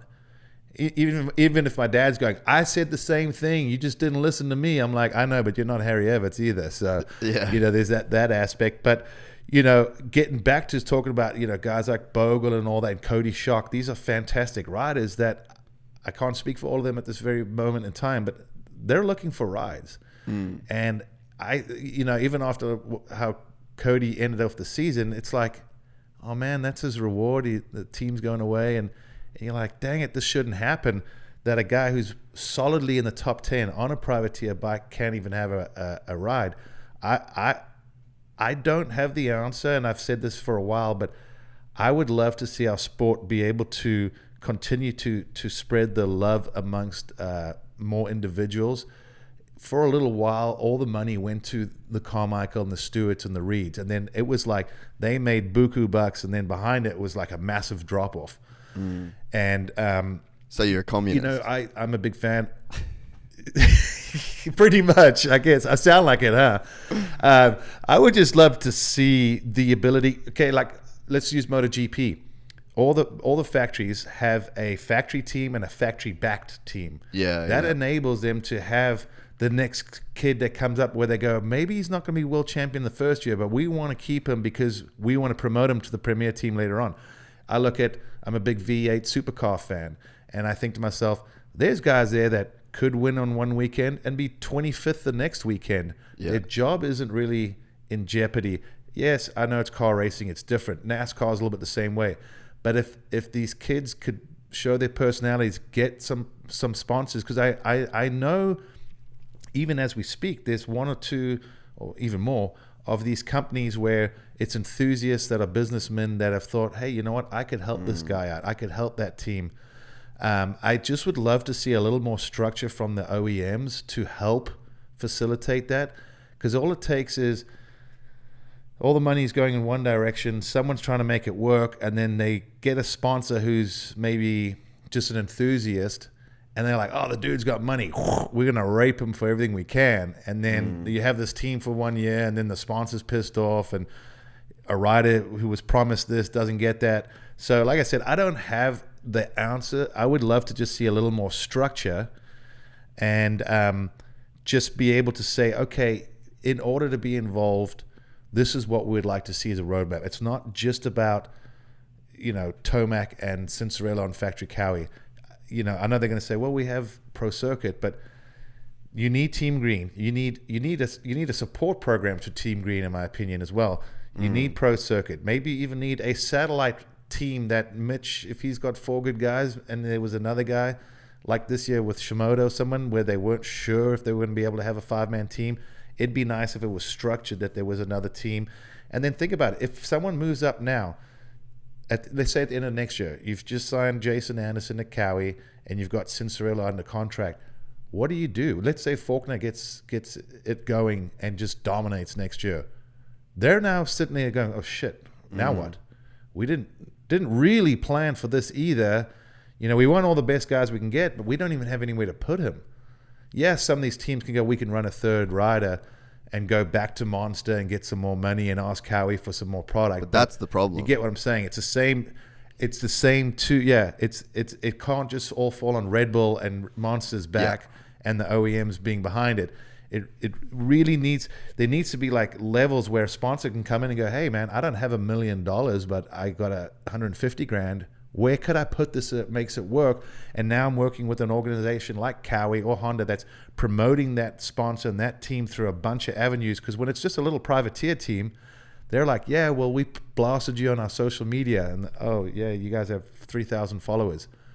That's not really doing my sponsorship any justice. Not to mention, my guy who's riding pretty good got 10th, but I don't even know if I saw my logo on the TV or got a shout out. You know, am I really getting my bang for a buck? So yeah, besides the communism side of it, I hate to say it, but I think the sport would be a little bit better with some of those things. Yeah, and I Absolutely. Think that the thing that really sucks in our sport, and I've spoke about it before, and I'd love to talk to Davey about it at some point, or you know, like even Feld, but it's like that was the thing. So I was with JDR, and I was like, Jay Reinberg, still my best friend. Like we're still talk as you know every day almost, and they're like a wealthy family that got into the sport with these intentions of sticking around like every guy that comes into the sport. But it's like, all right, so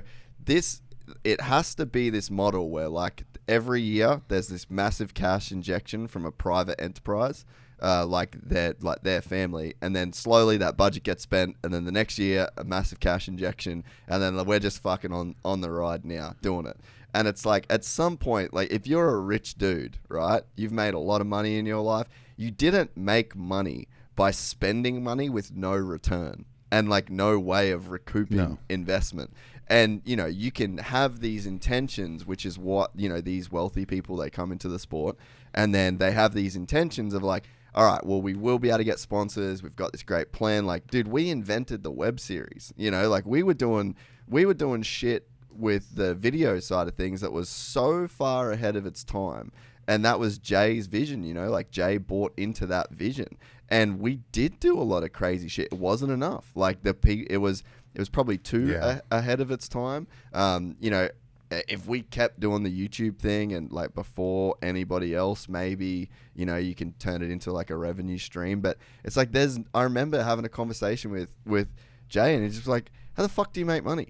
What can we sell? What's the he's like, we just do this with our hands out and just hope, you know. And they had like Jared Merrill, one of the most badass motherfuckers I've ever met to this day. You know, you got the J-Star, you know, dudes that come on board, and then, you know, you rely on these fucking absolute legends to come together and like fund this thing. But like, where's the revenue stream? And it's like, let them sell some fucking t-shirts, man. Let them do some merch. Like I know the kind of dollars that can be made with people that run successful merch. And it's like, okay, so to run the merch, you need to first be allowed to sell it at the races.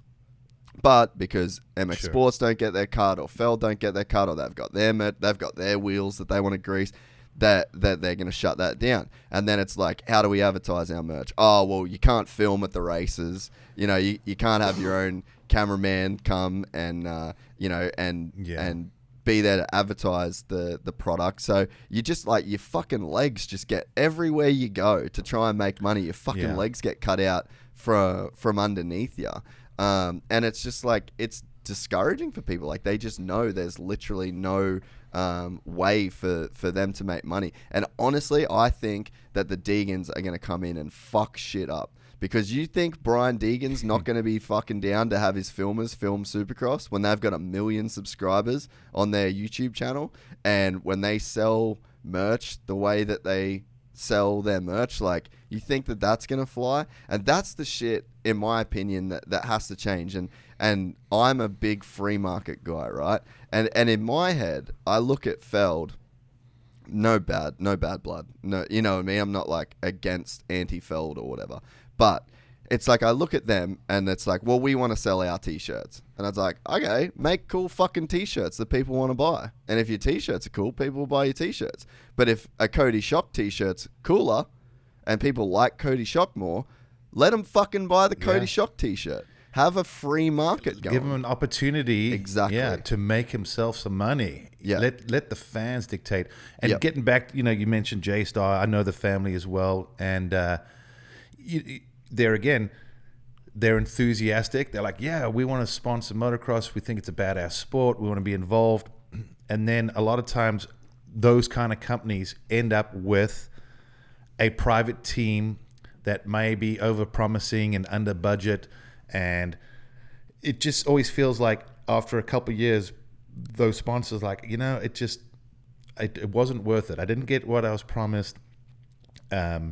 My money didn't go into building the team. It went to, band-aiding some previous issues or problems, which is why I was saying if the OEMs have a more of a structure, I think that's one of the reasons why you've seen NASCAR still be so strong in this country is they have a team of people soliciting sponsors, and they have sponsors at all different levels. And they're like, well, I don't think we can afford NASCAR. And they're like, well, but you can afford to be on the side of my truck or the Xfinity car, which is a step below, and allow those people to get their feet wet, be in with a big structured organization that has PR people, has this. When you've got privateer teams trying to hire a team manager, hire a PR person, they're trying, but they're never going to do the same job as an OEM or a manufacturer that's got a whole big group behind it.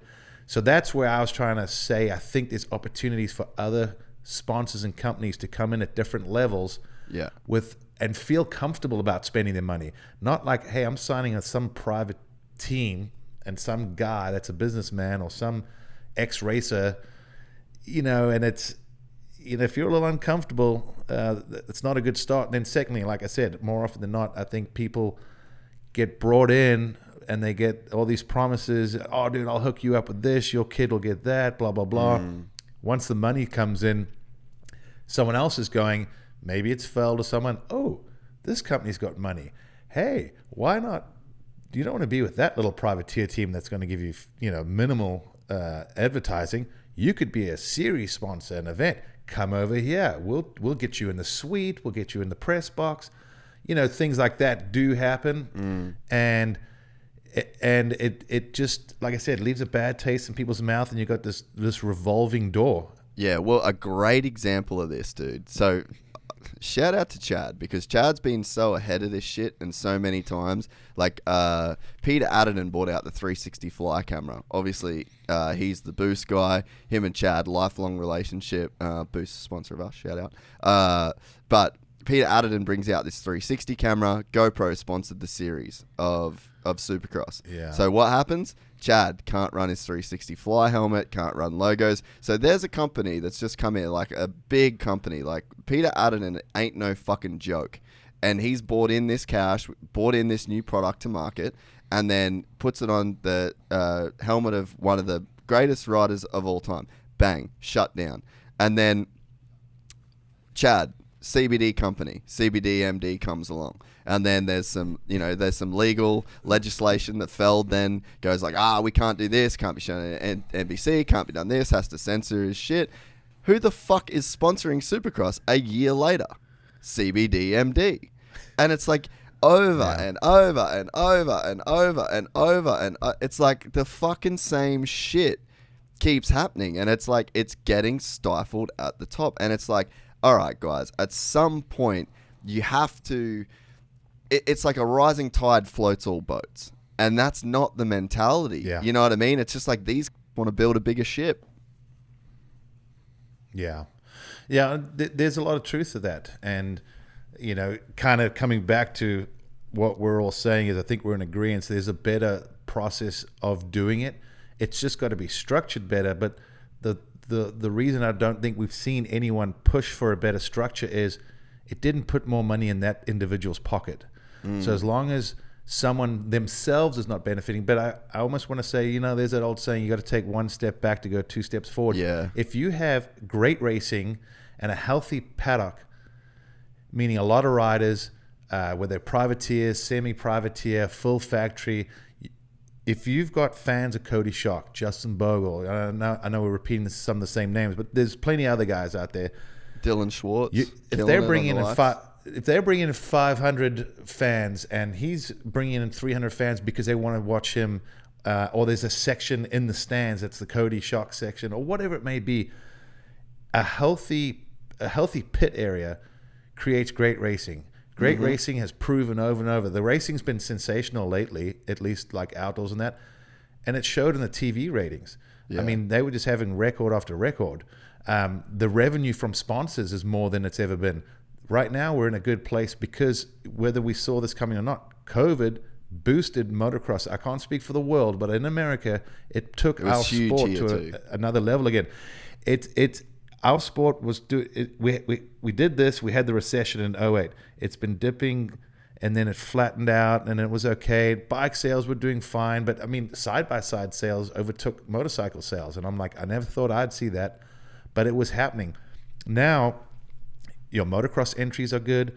Your sponsorship in the series are doing really good. They've got more sponsors spending more money, and there's more money in the industry. This is a great time for people to sit down and go, okay, what can we do for the sport? Not for me, not for you, but the longevity of the sport. Let's share some of this love, because there's enough to go around for everyone. Everyone can make a good penny. Feld can do well. MX Sports can do well.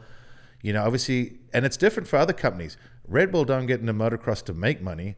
No, it's a form of advertising. Same with Monster. But they figured out ways to monetize their name, their image, their likeness with their athletes. And I'm like, that's brilliant.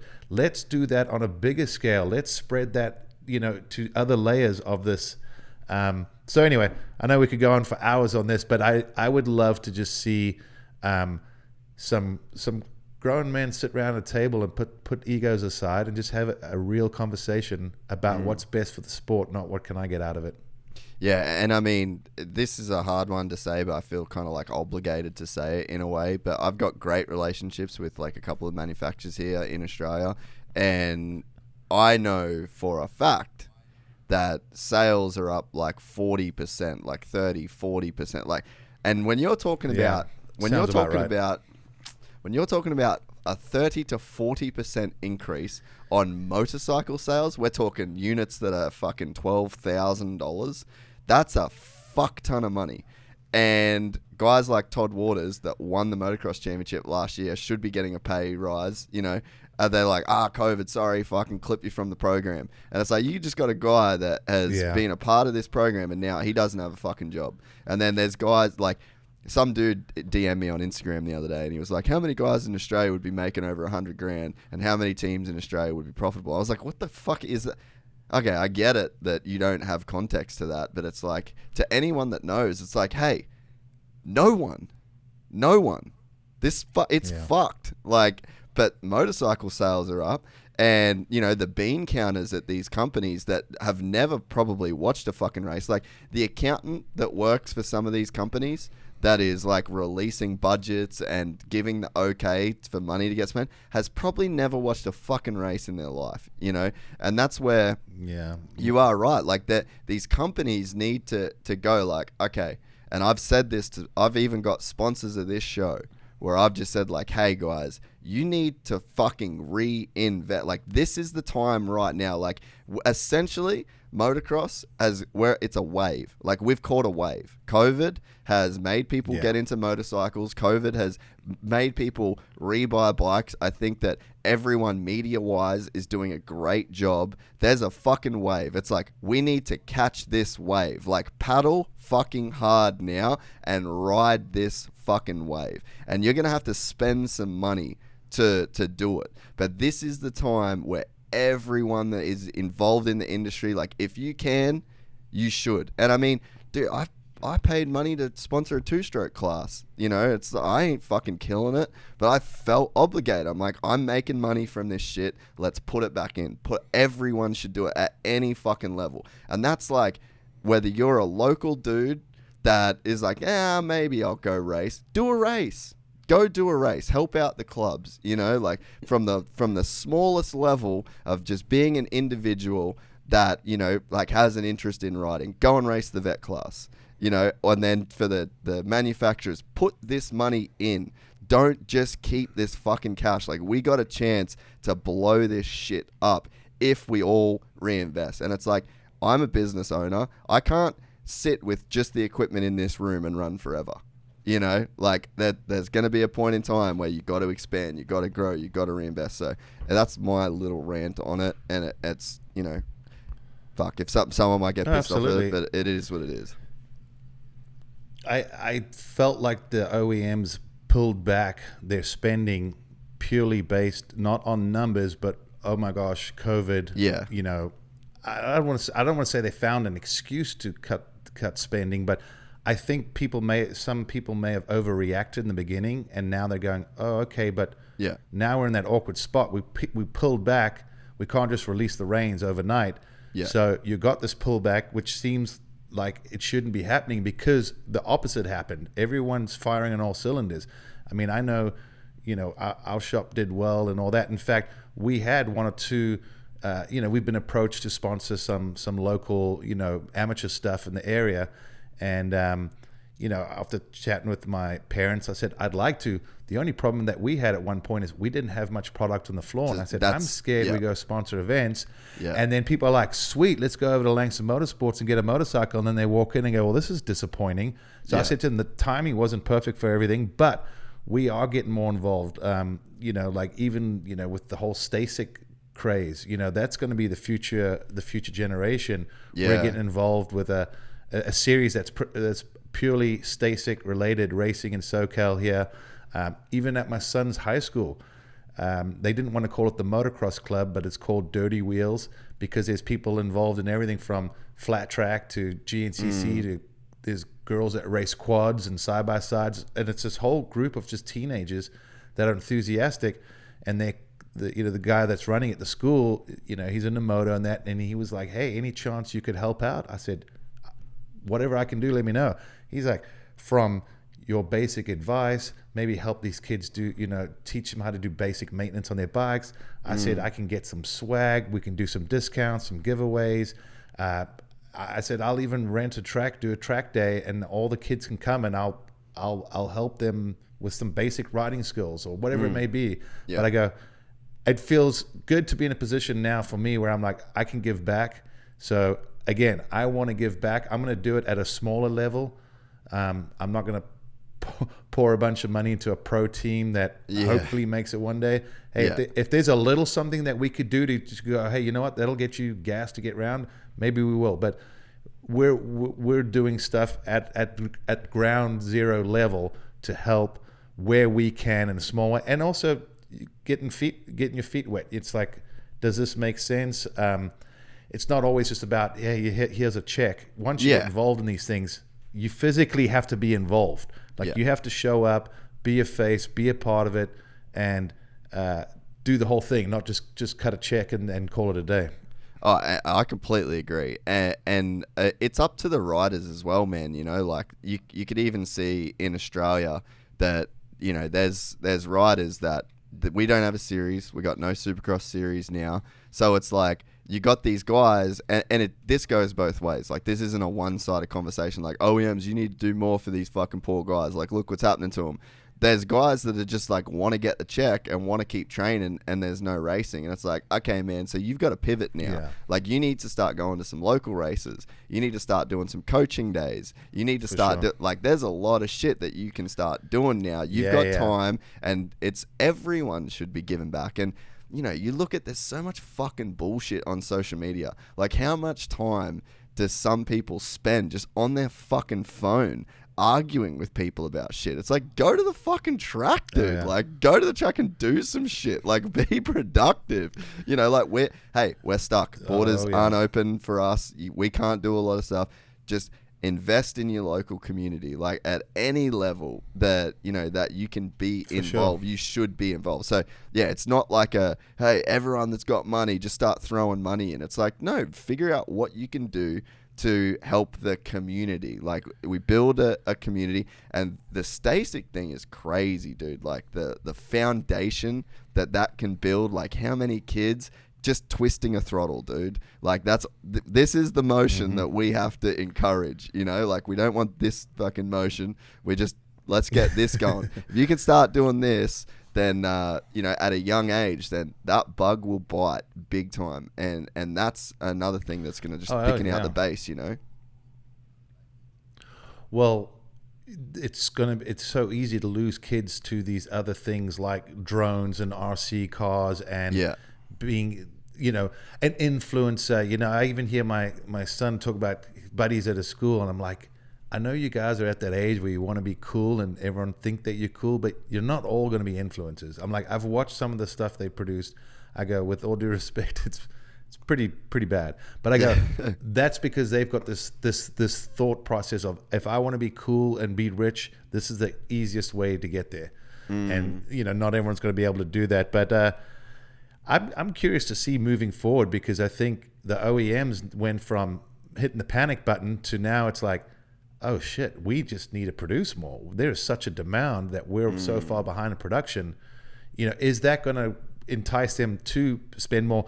And even if it's not a spending thing, when I said maybe they could do more, I do believe there's a lot to be said that because of the size of these companies, when they reach out to sponsors on behalf of, say, their satellite team or whatever, it carries so much more weight than Patrick Potato down the street going, hey man, cut me a check and I'll get you some TV time. You know, there's a lot more to be said about that. And I think moving forward, I hope we see that, and a bit more of a tiered system, so we don't just have that top heavy as you were talking about. Yeah, no, I totally agree. I want to circle back to something we spoke about. It was a question I wanted to ask, but we rolled on. When you said you went from that factory KTM in Europe to then a production KTM in the US. What is the difference? And there was one of the things I wanted to talk about was just like the evolution of KTM, because you were there in the dog days of summer on the KTM, and you rode that bike when it was apples to oranges, you know, like you couldn't throw a blanket over the KTM that you raced and the Pro Circuit bike that was, you know, on the other end. So what was that experience like to go through? Well, it was interesting because, you know, I feel like the term factory is thrown around a lot, but no one really knows the true definition of it. But when I was in Europe my first year, I did a European championship at the end of '97 and caught the eye of Harry. I don't know if I so much caught his eye, or if it was more that my dad and my main sponsor went and found those people and were like, hey, watch this kid, like, you know, hello, we're here, to make sure you pay attention. Otherwise, you kind of can slip through the cracks. So anyway, I got to ride with Harry, and it was, there again, a privateer Kawasaki team that had help from, you know, a variety of sponsors, and they gave me a great platform to get my feet wet.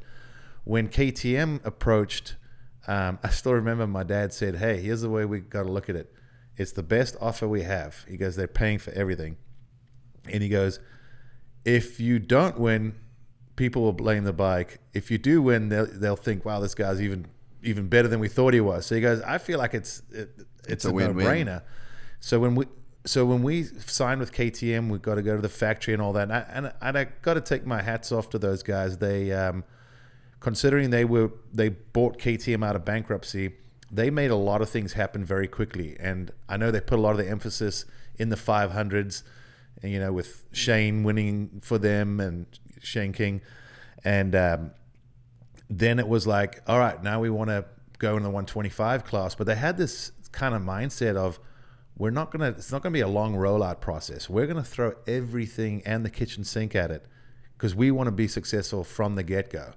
And I remember, like, I was thinking, oh, this is pretty cool. So the first time I even got to see and they fired up the KTM, and I was like, wow, that thing sounds pretty wicked, you know.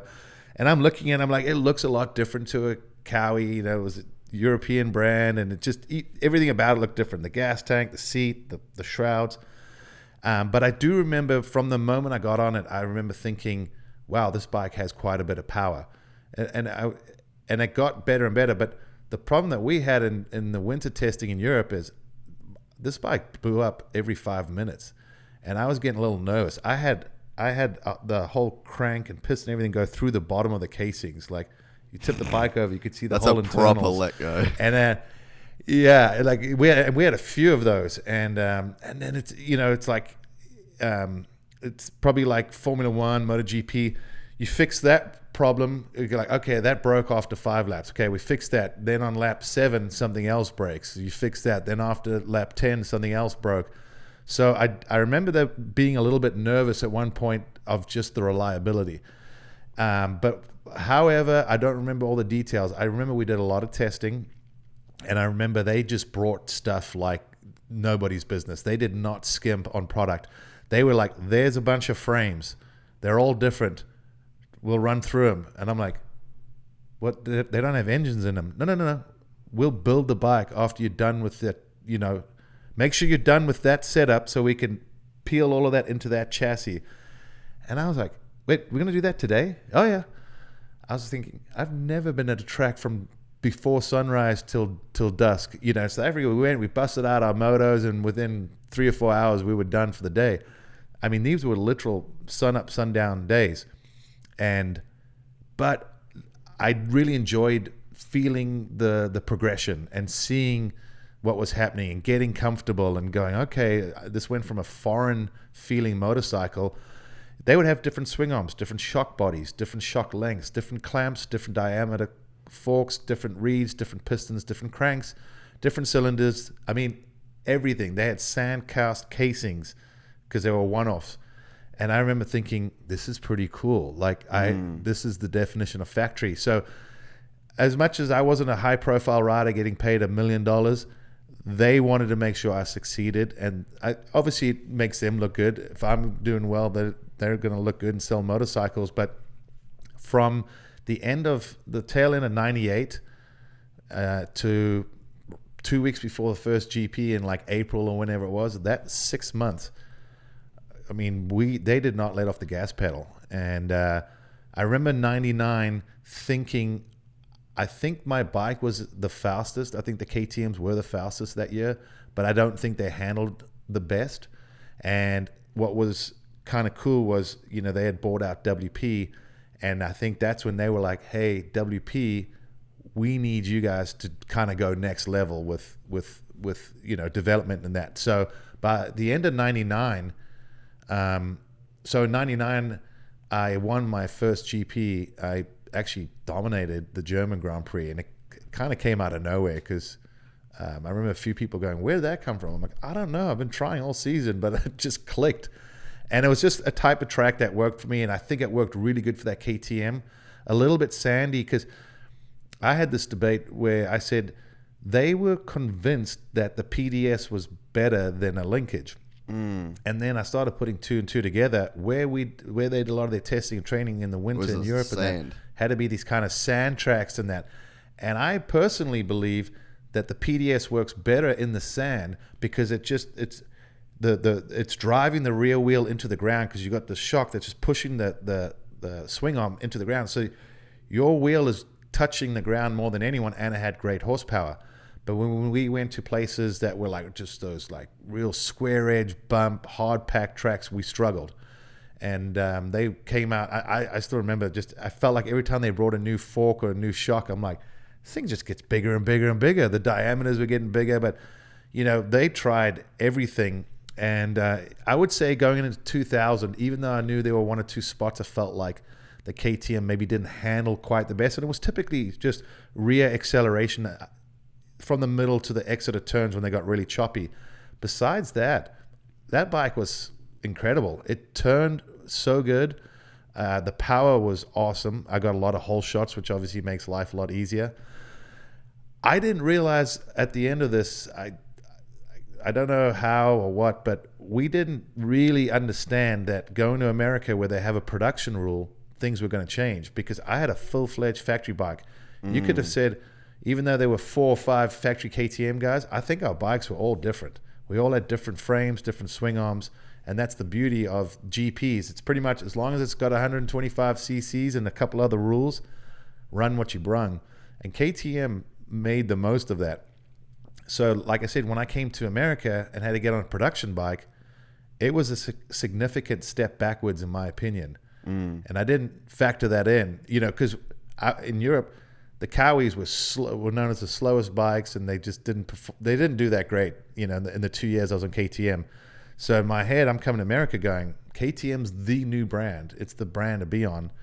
And there again, I hadn't had Supercross experience without a linkage, which I think also was a mistake, because I struggled a lot with confidence in the whoops, and you start thinking it's me more than the bike, until I went to Pro Circuit years later, and I was just like, oh, this is beautiful. I've never felt so confident hitting whoops. So pros and cons with both decisions and both bikes at different times. But yeah, that factory KTM, I really do believe, was just the outright best bike on the line at that time in the World Championship.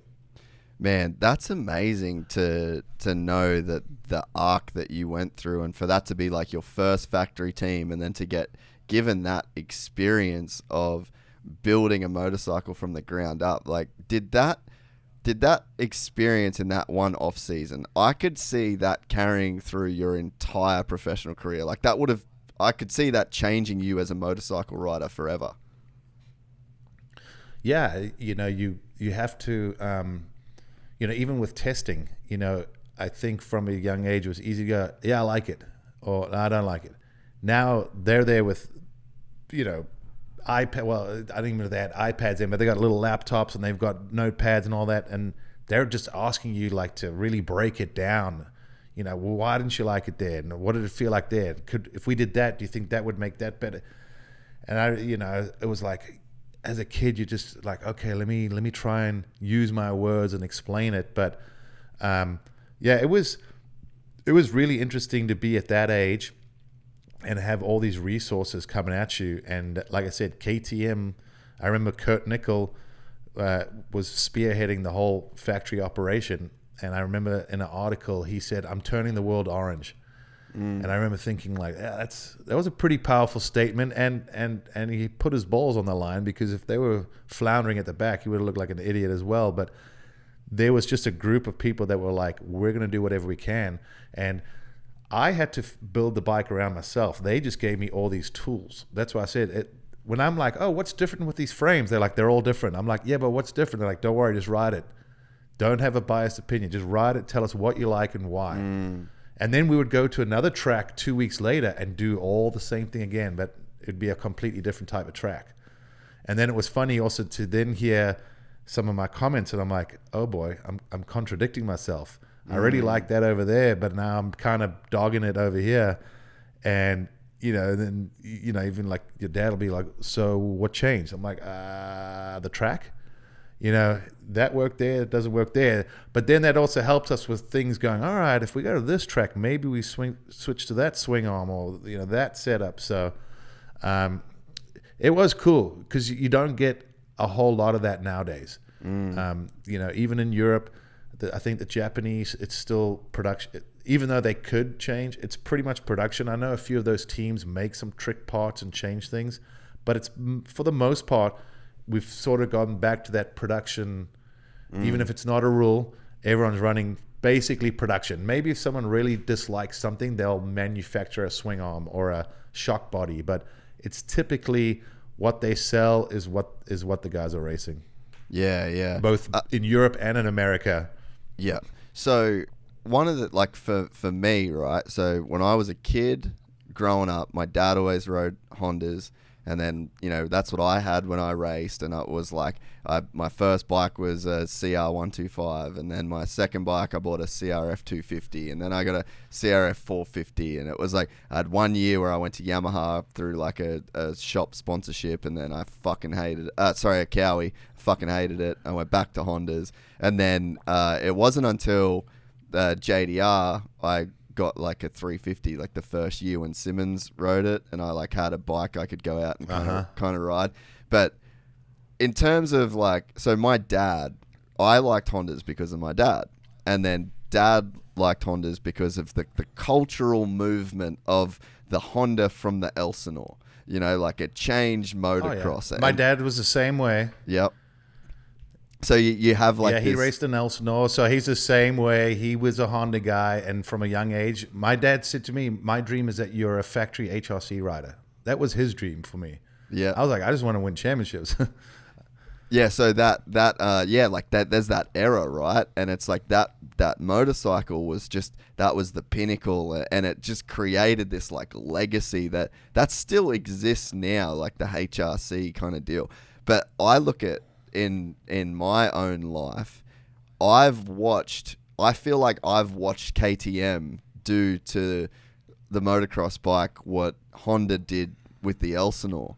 And it's like, as I've like I've got a KTM 350 and a Husky 125 in my garage, and it's like I got a 96 CR 250, and I love that. I'll literally never sell that bike. Like I'll probably give that to my kid one day, you know.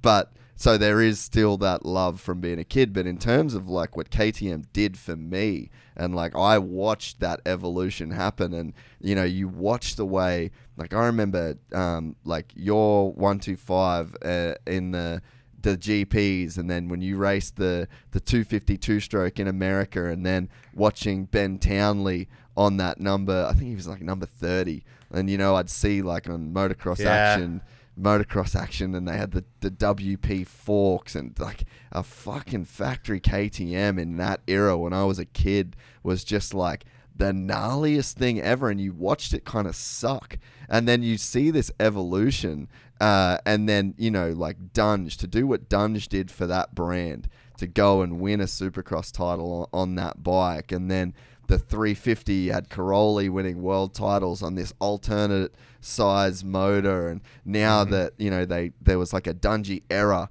and now they've done it with Cooper Webb, and it's just like KTM has gone through this incredible transition, and I think that they've done for the modern motocross bike what Honda did for the Elsinore.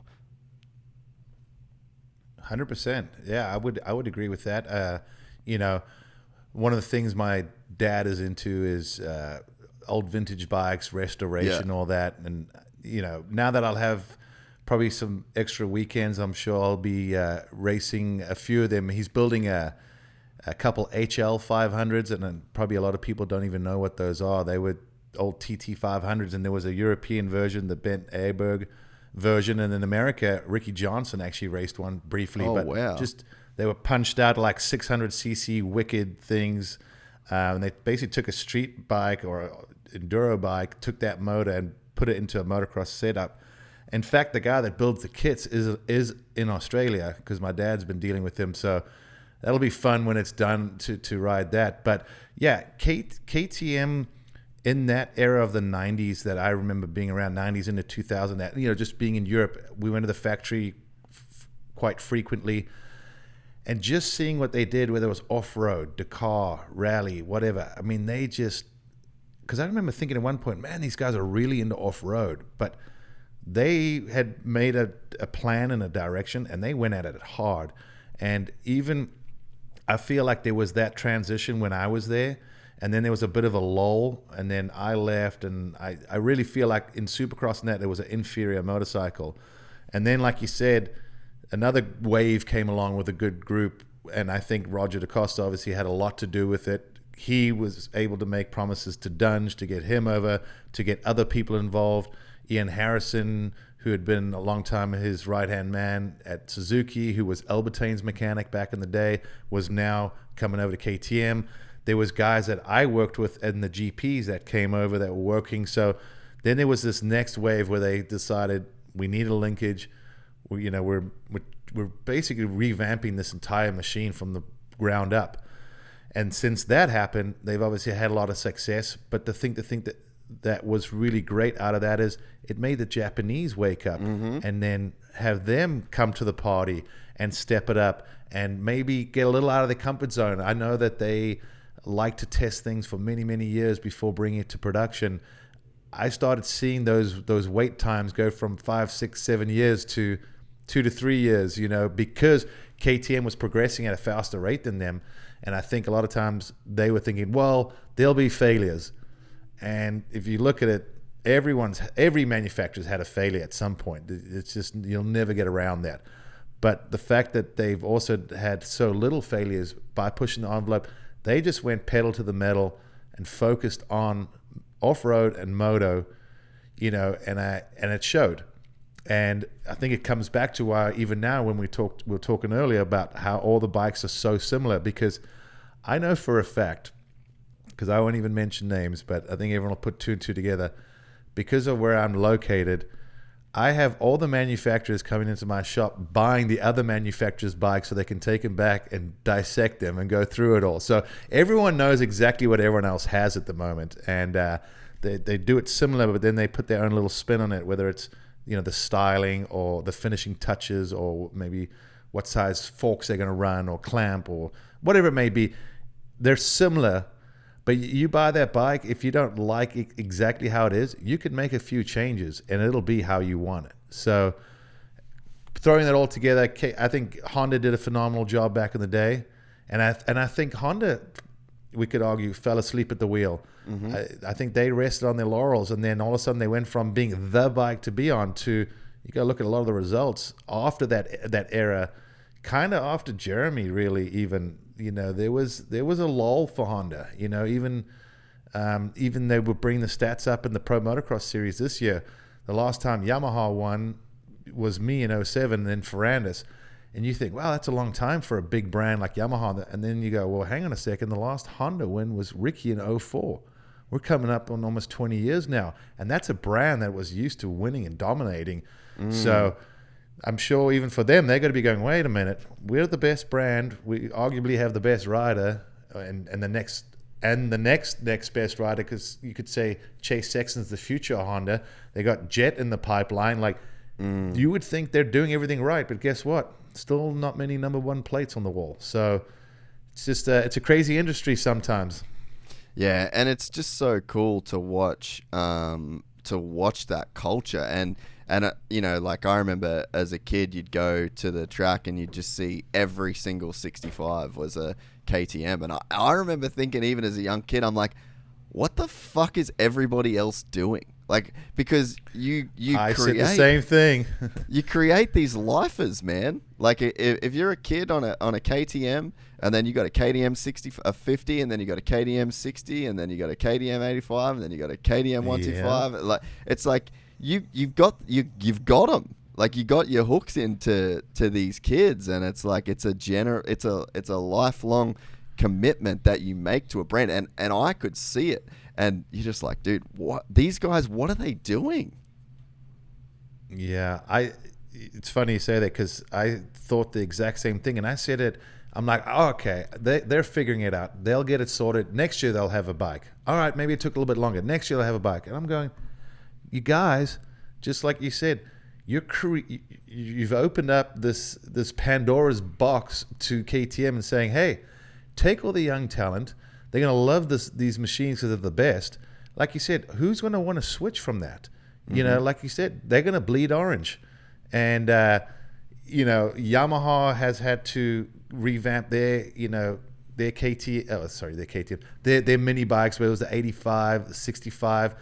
And you almost felt like saying, but what took so long? And then you got Honda, and, they don't even have a 65. And, in the competitive 50 class, yes, those other manufacturers have KLX, TTR, CRF, but you can't race great those recreational bikes. Yeah. But you line up next to a KTM, it's not even a contest. It's chalk and cheese.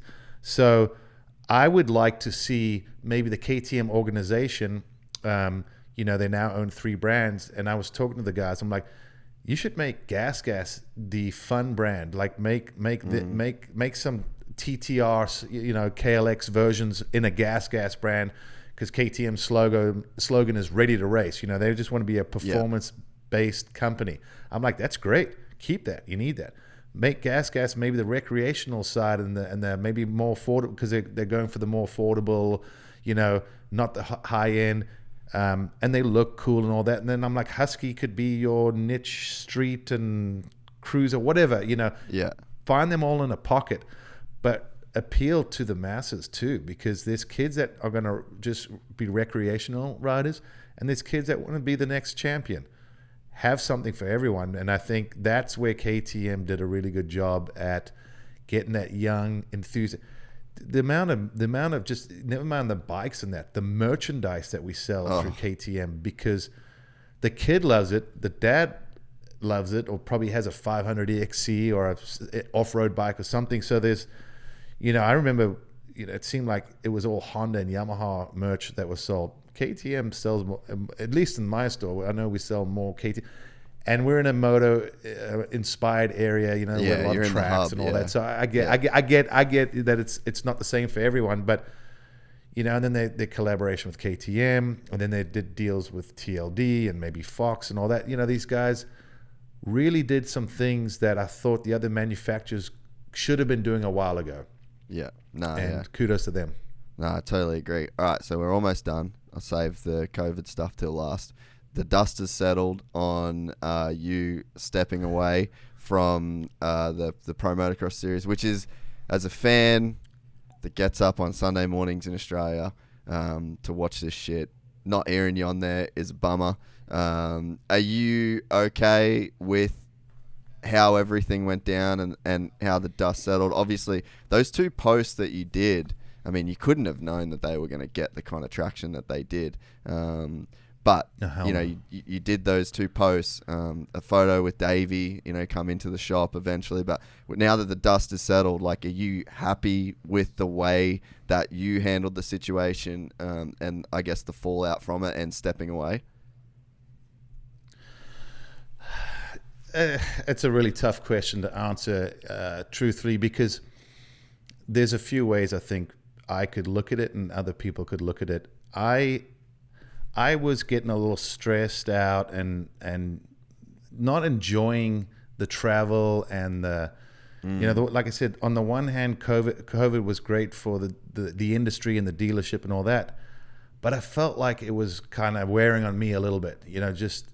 It took the fun away. It was like it was almost frowned upon to be socializing. And then, in the TV compound, anytime there was there's a Delta variant, you can just feel that everyone's getting a little more paranoid. And I understand some of it from the other side of the fence, which maybe I didn't quite get in the beginning. But it's like, if there's an outbreak, because of the way, one of the things I don't like about America is everyone's so sue happy. So half these decisions are being made on not what's best for the sport, what's this, what's that. It's just, I am just shit scared of getting sued or this getting shut down or the repercussions. So everyone's trying to basically avoid that big issue or that big problem. Now, fast forward, and this is obviously a whole nother topic as well. I think I try to explain my side of it, but with the whole vaccine thing, it became basically political, whether you want to say in the US or around the world, it's people have everywhere. Opinions. I don't even want to try and change anyone's mind or tell them that I'm right, or I have no idea. I might be a complete idiot, but I've always approached things my way. I've traveled the world. I've done a lot of random things. I've been in a lot of random places, and I maybe don't look at everything the same way as everyone else. I mean, I even joke with people. I'm like, I'm left-handed. I don't know if that has something to do with it, because they say you use the other side of your brain. So maybe I'm just using that side. But I was feeling like the pressure was going to come where it was like, you're going to have to be vaccinated or you're going to be out. Now, no one actually said mandatory vaccines, but there's a lot of moving parts even in the series. You got MX Sports, the promoter. You got AMA, who's the sanctioning body. You've got NBC, who's actually putting the TV package out there. And then you got Lucas Oil Productions, or Lucas Oil, who owns Lucas Oil Productions, that produces the show, and they have their slot on MAV TV. So when I signed my deal for the outdoors, nothing was ever mentioned about COVID and all that. Now, last year, no one was vaccinated, and we all had to follow COVID protocols and all that. And I was a person saying, hey, whether I agree with them or not, you want to be here, you got to follow their rules, you know, and I've always respected that side of it. Now, fast forward, I didn't ask everyone, hey, you vaccinated or not? Part of me feels like saying it's none of your business, but we're in that position now where people feel they deserve a right to know whether you're vaccinated or what your opinion is on it. So as the outdoor series was going on, in the beginning I thought, okay, we'll be okay. It's just been annoying as far as you get on the plane, hey, can I get some food? Oh, we're not serving food. Oh, shit. This is a long flight. We've been delayed 4 hours. Can I get a beverage? Nope, no beverage. Okay, I'll get one at a layover. Half the places were closed. Half the tables were blocked off still. They were understaffed, and you're like, traveling sucks, man. There's long lines. There were days I didn't even eat lunch because there was nowhere. I didn't have time to physically get food between a layover because this was delayed, that was delayed. There were long lines. And I'm like, This is, I could feel wearing on me a little bit. And I'm like, I started feeling like the noose is tightening and this mandated vaccine thing is going to happen. I know it. Then where I thought that we would get through this outdoor without any major issues. And in fact, with this whole Delta variant, I said in my post, but I deliberately started just staying away from the TV compound and not talking to anyone I didn't need to. Jason and Weigant and myself, we go through a back door in one of the trucks that's separated. And I figured, you know what? I can talk to the producer on the headset, kind of like I'm talking to you across the world. And he's the guy I need to talk to, and Jason, and we can even sit a little further apart, put a divider, whatever, just if everyone wants to feel more comfortable. But where it sort of stung me was I was riding up in the hills in Utah, in the mountains, on a fun dual sport ride with a group of people, and I got a call basically from the guys at Lucas saying, hey, there were a couple of people that tested positive in the TV compound. In order to be able to come back to the race this weekend, you need a negative test. I said, yeah, no problem. And then he's like, have you been vaccinated? I said, no. And the next day was the day. So I flew home that night from Utah on a late flight. And I remember I was trying to figure out to make an appointment to make sure I got this negative test. So I had an appointment Thursday morning at the urgent care down the street from me. I started hearing rumors that I was being replaced. So at this point, I don't know anything more than I've been asked to do a negative test. So I'm thinking, I wonder if this is true. And the producer happened to call me and go, oh, you're still coming? And I said, yeah, why? And he goes, oh, well, I think there might be a miscommunication. I said, there's been no communication. And he said, well, I believe they're replacing you with Ricky. And I said, for what? And they said, well, because you were exposed. I said, really? Does anyone know? Oh, there was a couple people. I don't know if they didn't want to mention names or whatever, but I just felt like it was. So he's like, well, you might just want to find out. I don't want to say anything out of line and get involved, but he goes, maybe you should find out. So I'm thinking, find out. You would have thought I would have You'd get told. Been given the respect to get a phone call and say, hey, this is what we're dealing with. Because I would have loved to have at least said, hey, I don't believe I was exposed whatsoever. Secondly, I just came back from a negative COVID test. And thirdly, we were able to do this whole protocol thing last year. I said, I could avoid everyone, wear a mask, sit 6 feet away from Jason. If Jason had a problem with it, which I don't believe he would, he could have said something as well, but it never even kind of went there. It was just like, well, you were exposed, so stay home. And it also irritated me because I felt like, yeah, everyone else that was exposed is going because they got the vaccine. So what is the real thing here? And is this just the beginning of going, we're not forcing it, but because you're exposed, you can't come? I'm like, it's kind of the same difference in my opinion. I was definitely frustrated that I had to call and text multiple people multiple times. And it almost felt like everyone was too scared to answer the phone. And when you get that feeling, and I sent like a group text saying like, hey, what the hell is going on, people? Like when a chick's ghosting. I'm about to get in the car to go to the airport. Yeah. But in this case, I'm like, I didn't do anything wrong. And I feel like I'm being treated like, the bad guy in the situation. So at that point in time, I'm like, I can't go to the race purely because I'm not vaccinated is how I saw it. yeah, maybe I was heated and overreacted a little bit, but my thought is if I can't come this weekend, then I don't want to be bothered coming. Like you've kind of ruined it for me right now. You took the wind out of my sails. I'm feeling pretty irritated at the moment. I'm healthy, and yet, and the fact that it was kind of like, oh, it's not a big deal, you know, just stay home, deal with it. I'm like, no, it is. The minute I'm not at a race, everyone's gonna be calling, texting, where's Langston? What happened? Blah, blah, blah. And then even if I did come back for the last 2 races, I feel that Lucas Oil, I know they are mandating that everyone in their company get vaccinated. I'm not contracted to Lucas Oil. I was actually contracted to NBC. And that's where I feel like this gets a little muddied because no, everyone's kind of pointing the finger a little bit. And I'm going, yeah, the company I don't even work for is the one that's not allowing me on the premises. And, you know, you almost feel like saying, who is running this show? What is going on? And like I said, when I coupled everything together and my frustration, I still thought if this is how it's going to be, I would only do those last 2 races anyway. And maybe the stubborn asshole in me came out and just said, you know what, if I can't come this weekend, then I'm not fucking coming ever again. And that's how I felt. And I know some people think that I overreacted, or I don't think many people do. I think some people are like, dude, you could have just stayed home a week and come back. Everything would have been fine. But I don't feel like it's going to be fine going forward. And had I done that, maybe this, you know, like you said, when I put out those posts, you're right. I had absolutely no idea that I would open up this can of worms and, in all honesty, create a massive shitstorm in the industry. I know it put Davey Coombs in a tough position because, you know, I think he was getting a lot of hate mail from people.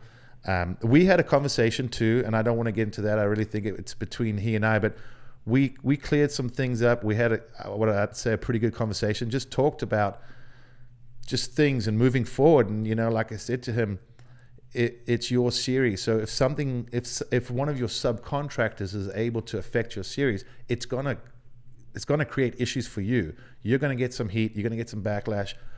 Whether it's good or bad, some people are gonna say, well, you know, shut up, take the vaccine, and move on. But I also think we're from an industry where that's not really our style. You know, most of the people don't want to be vaccinated. They feel like they're healthy, or they've had it, or their reasons. And, you know, once again, to each their own, have that opinion. And like I said to them, if everyone else is vaccinated in the TV compound except me, surely they're safe and I'm the only one that could be vulnerable. But I thought a negative test was a negative test. So the goalposts just keep moving, you know, from last year even to this year. And I just didn't want to be sitting around the next 6 months while they figure out how to mandate it without creating a big issue. So the one thing I am glad about is after I said what I said, I think it really made people rethink how they were going to handle things moving forward. I think it was almost getting a point where we'll just have everyone comply, whether they like it or not. This is how it's going to be, and everyone will move forward. Now, there's heat and pressure coming from all directions, but at least opened up that conversation where, from my understanding, I think people maybe like Davey and that are going to try and stand up for the rights of us to choose, rather than just go, well, someone said that they're going to mandate it, so we're just going to roll with it. So I don't know what will happen in the future. I mean, this thing keeps changing. The data keeps changing. The variant's changing. It's mutating. There's booster shots. It could get gnarlier in the future, or this could just be nothing more than a kind of crappy memory in our COVID days of life and being locked down. So I don't really know. All I know is unless things were to change, meaning kind of unwind from where we've been going and the direction we're going, because I know the very next step now is to force everyone. And I think there's a lot of companies that are thinking, shit, this might not be the best thing for our series or for our look. You know, how do we get around this where we can still be insured, not be sued, and keep everyone happy? And I do believe that is harder than people realize. But at the same time, all I did was say how I felt and where my head was at. And I just wasn't prepared to go back feeling like the outsider. You know, there's something to be said like, oh yeah, the only non-vaccinated guy here, you're not welcome. You know, I don't know. It was just hard to take it all in real quick and then just say, yeah, no worries, I'm cool with this. It's just not my style. And I only wanted to say my piece, and I was shocked at how many people at least said, hey man, I totally get that and I'm with you, good for you. So I appreciate all those people, because I expected a lot of heat as well, but it was like 99% supportive. So, and I know people said, hey, I've had the vaccine, but I still back you 100%. And I'm like, I appreciate that.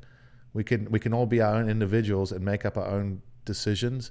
But I think we've just gotten to this day and age where it's just like, shut up, don't ask questions, and do as you're told. And that doesn't work very well with me. Yeah, no, well, kudos to you, man. Like, and I share the exact same views that you share. I'm not anti-vax. If you want to get vaccinated, then you should get vaccinated. If you don't want to get vaccinated, then you shouldn't get vaccinated. And I also believe that we live in a free society where you can't be forced to do, like, the analogy that I've been using to people, right, is that so you can die in a car accident. Right, you can kill yourself in a car accident. You can kill someone else in a car accident. You can be driving the car. You can be a passenger in the car. Like, there are risks associated with being in a motor vehicle in any level. We know these risks, and we accept a certain amount of risk. Like, I don't know the American numbers, but in Australia, literally more people die from cars than have died from COVID. So there's a very comparable thing within society, right?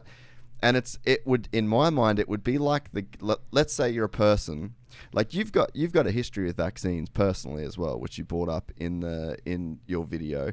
And if I'd been through some of the things that you'd been through in your life, I would also be hesitant, to say the least, you know. And honestly, from my personal side, like, I receive a lot of fucking messages, and I have not received. I have received so many messages, more messages from people. Like, I actually haven't received a lot of messages from people saying, oh, dude, I've had COVID, it's gnarly. I've received a lot of messages from people saying, like, dude, the vaccine fucked up my friend, or this happened to me when I got the vaccine. Yeah. So, but to me, it's like, if you're scared of driving a car because you look at the statistics and you're like, fuck, man, I've got a 4 in 1,000 chance, or, you know, whatever the numbers work out to be, of when I get in a car and it's out of my control. So, which is the same as COVID. Like, you can be exposed completely out of your control, right? And then you could get a disease that could possibly kill you. And if you're a person that's going like, fuck, man, I've looked at these car numbers, I just don't know that I want to do this. Like, I think I'm going to opt out of ever being in a motor vehicle ever. I'm never going to drive one. I'm never going to be a passenger. I'm never going to take a bus. I might not even walk on the fucking sidewalk because I'm scared of these cars. Now, that might be an unrealistic fear, but that can be a fear nonetheless based on, you know, mortality and statistics. Do you think it would be right to live in a free society and have the government tell you that you need to do a driving test and you need to get a driver's license and you need to get in a car? I don't know that sounds a lot like freedom. And I think it's a very similar parallel. It's like an obscure analogy, but it's the same. We're looking at the same things. And in Australia, the numbers are very similar too. Oh, yeah. I mean, you know, I think the reality is there's about a 0.1% chance. I know the numbers are a little different around the world and they come in, but basically there's a 99.9% survival rate. And even the people that maybe weren't going to survive, I hate to say it, but a lot of them, they were going to die from something else in the near future anyway. And I'm not diminishing that. Yeah. But a lot of them had underlying issues, or, you know, just weren't healthy, or other things. Well, it's 90. But so the numbers wise is 95% of people that die from COVID-19 have an average of 4 comorbidities. So, like, that's what you're speaking to. That's the number to what you're speaking to. Exactly. And then, like you said, whether it's a car or whether it's just how you are, you know, one of the things that I've actually really enjoyed about this country is it is one of the few places left on earth where you have rights and freedom and that. And I mean, you've probably seen a little bit in Australia, not to knock your home country. I love it, but they've gone like borderline ballistic over this whole thing. I mean, they are I mean, they don't talk about the amount of people's lives they've ruined. Depression is through the roof, alcoholism, suicide, drug domestic abuse, violence, suicide. Yeah. Even talking, like I said, with the coach at the school that's in charge of this Dirty Wheels Club. We were on the phone yesterday for an hour. He just was telling me, hey, he was talking to a kid, off the edge of of committing suicide. And I'm thinking, these are 16-year-old kids. Like, I don't recall anyone in my school being like that. But now you hear about it, it's pretty common. And, so there's also the obscured numbers that I feel like people don't. And here again, one of my best friends, his dad had heart issues, went to hospital, the heart surgery didn't work out, he died, and they have the death certificate COVID.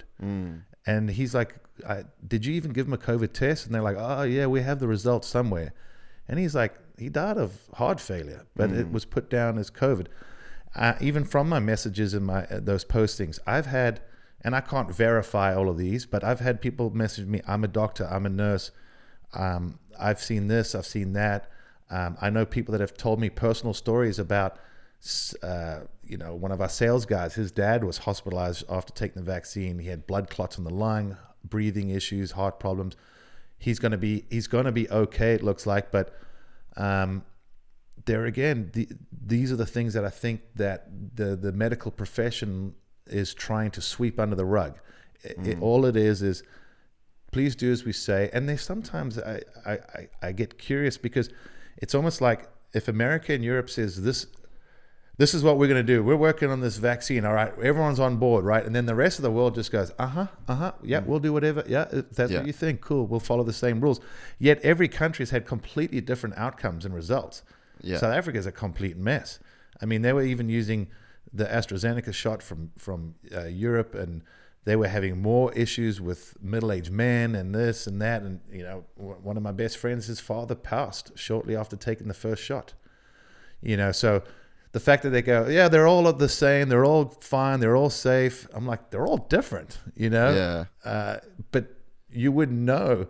And the other thing that I feel for me is, I get that there are some people that maybe have a compromised immune system or have some underlying conditions that are paranoid about getting this because they don't know if they'll come out of it. I understand that. I've had it, I think twice. I know at least once for sure, but I'm not afraid of it. It barely bothered me. I'm actually glad I had it, because I'm not walking around in fear 24/7. I'm okay. I'm fine with it. If I got it again, you know what? Tough shit. It's like getting a cold, in my opinion. Right? I'll build up an immune system, and I'll get over it, and I'll be fine. And I'll stay away from people, because I don't want to be a bad guy. I want to help out and do my part. But then again, if the vaccine works, then why are all these people getting vaccinated and ending up in hospital? Yeah. And the thing is, man, is like that statement that you said, that's the problem for people, right? But people don't have perspective. So when you said, like, I'll get it and I'll be fine, the counter argument is, well, fuck you selfish piece of shit. Like, you're going to give it to someone else. And then that's where I'm like, hey, whoa. We need to pump the brakes, and we need to look around in society. We have this. We have a place whereby you going out and living your life, you can kill another person, even if you're following all the rules. And that's a fucking car. If you really care about never killing or injuring another one of your fellow Americans or fellow Australians or fellow fucking whatever, don't get in a motor vehicle, because they fuck people up. They fuck families up. They fuck, like, a bus full of, like, people die every single day. Serious injuries, life-ending injuries, life-changing injuries. But we have to have cars to run society. We need food from the trucks. We need transport. How are you going to make your flight? How are you going to run your bit? Like, the cost of life is death. And we've just moved into this bizarre world where you're not allowed to die from something. Yeah. And, like, I'm speaking, and I get it. I'm speaking from someone that 2 years ago, right before all this shit started, my grandma died of the flu, right? My uncle probably was the one that gave it to her. At no point, I just was not living in a reality where that was an issue. I used to live in a reality where sick people died. And there was no point in shutting down the world so that sick people didn't die. Death comes for all of us, and we've just lost this perspective around it. And I honestly can't. You're so right in saying that. We follow the US and we follow what happens in Europe, and man, honestly, this fucking thing just came at the worst timing ever, because Trump, Biden, there was a pending election, and something that should not be politicized. The health of a global population should not be left or right. And that's what it ended up. Yeah. This virus landed on our doorstep as an election, and one of America's most important recent elections. It landed there. It was so politicized, and it was, I think it was everything. Everything is, and I think it was this virus was a weapon that was used to try and get Trump out of office. And it's not a political statement in any way of who should be in or out, but this thing this is a media virus. This is an idea virus. This is. And I'm speaking for my country, like literally more people have died from car accidents last year than this. And we've shut down our whole fucking country.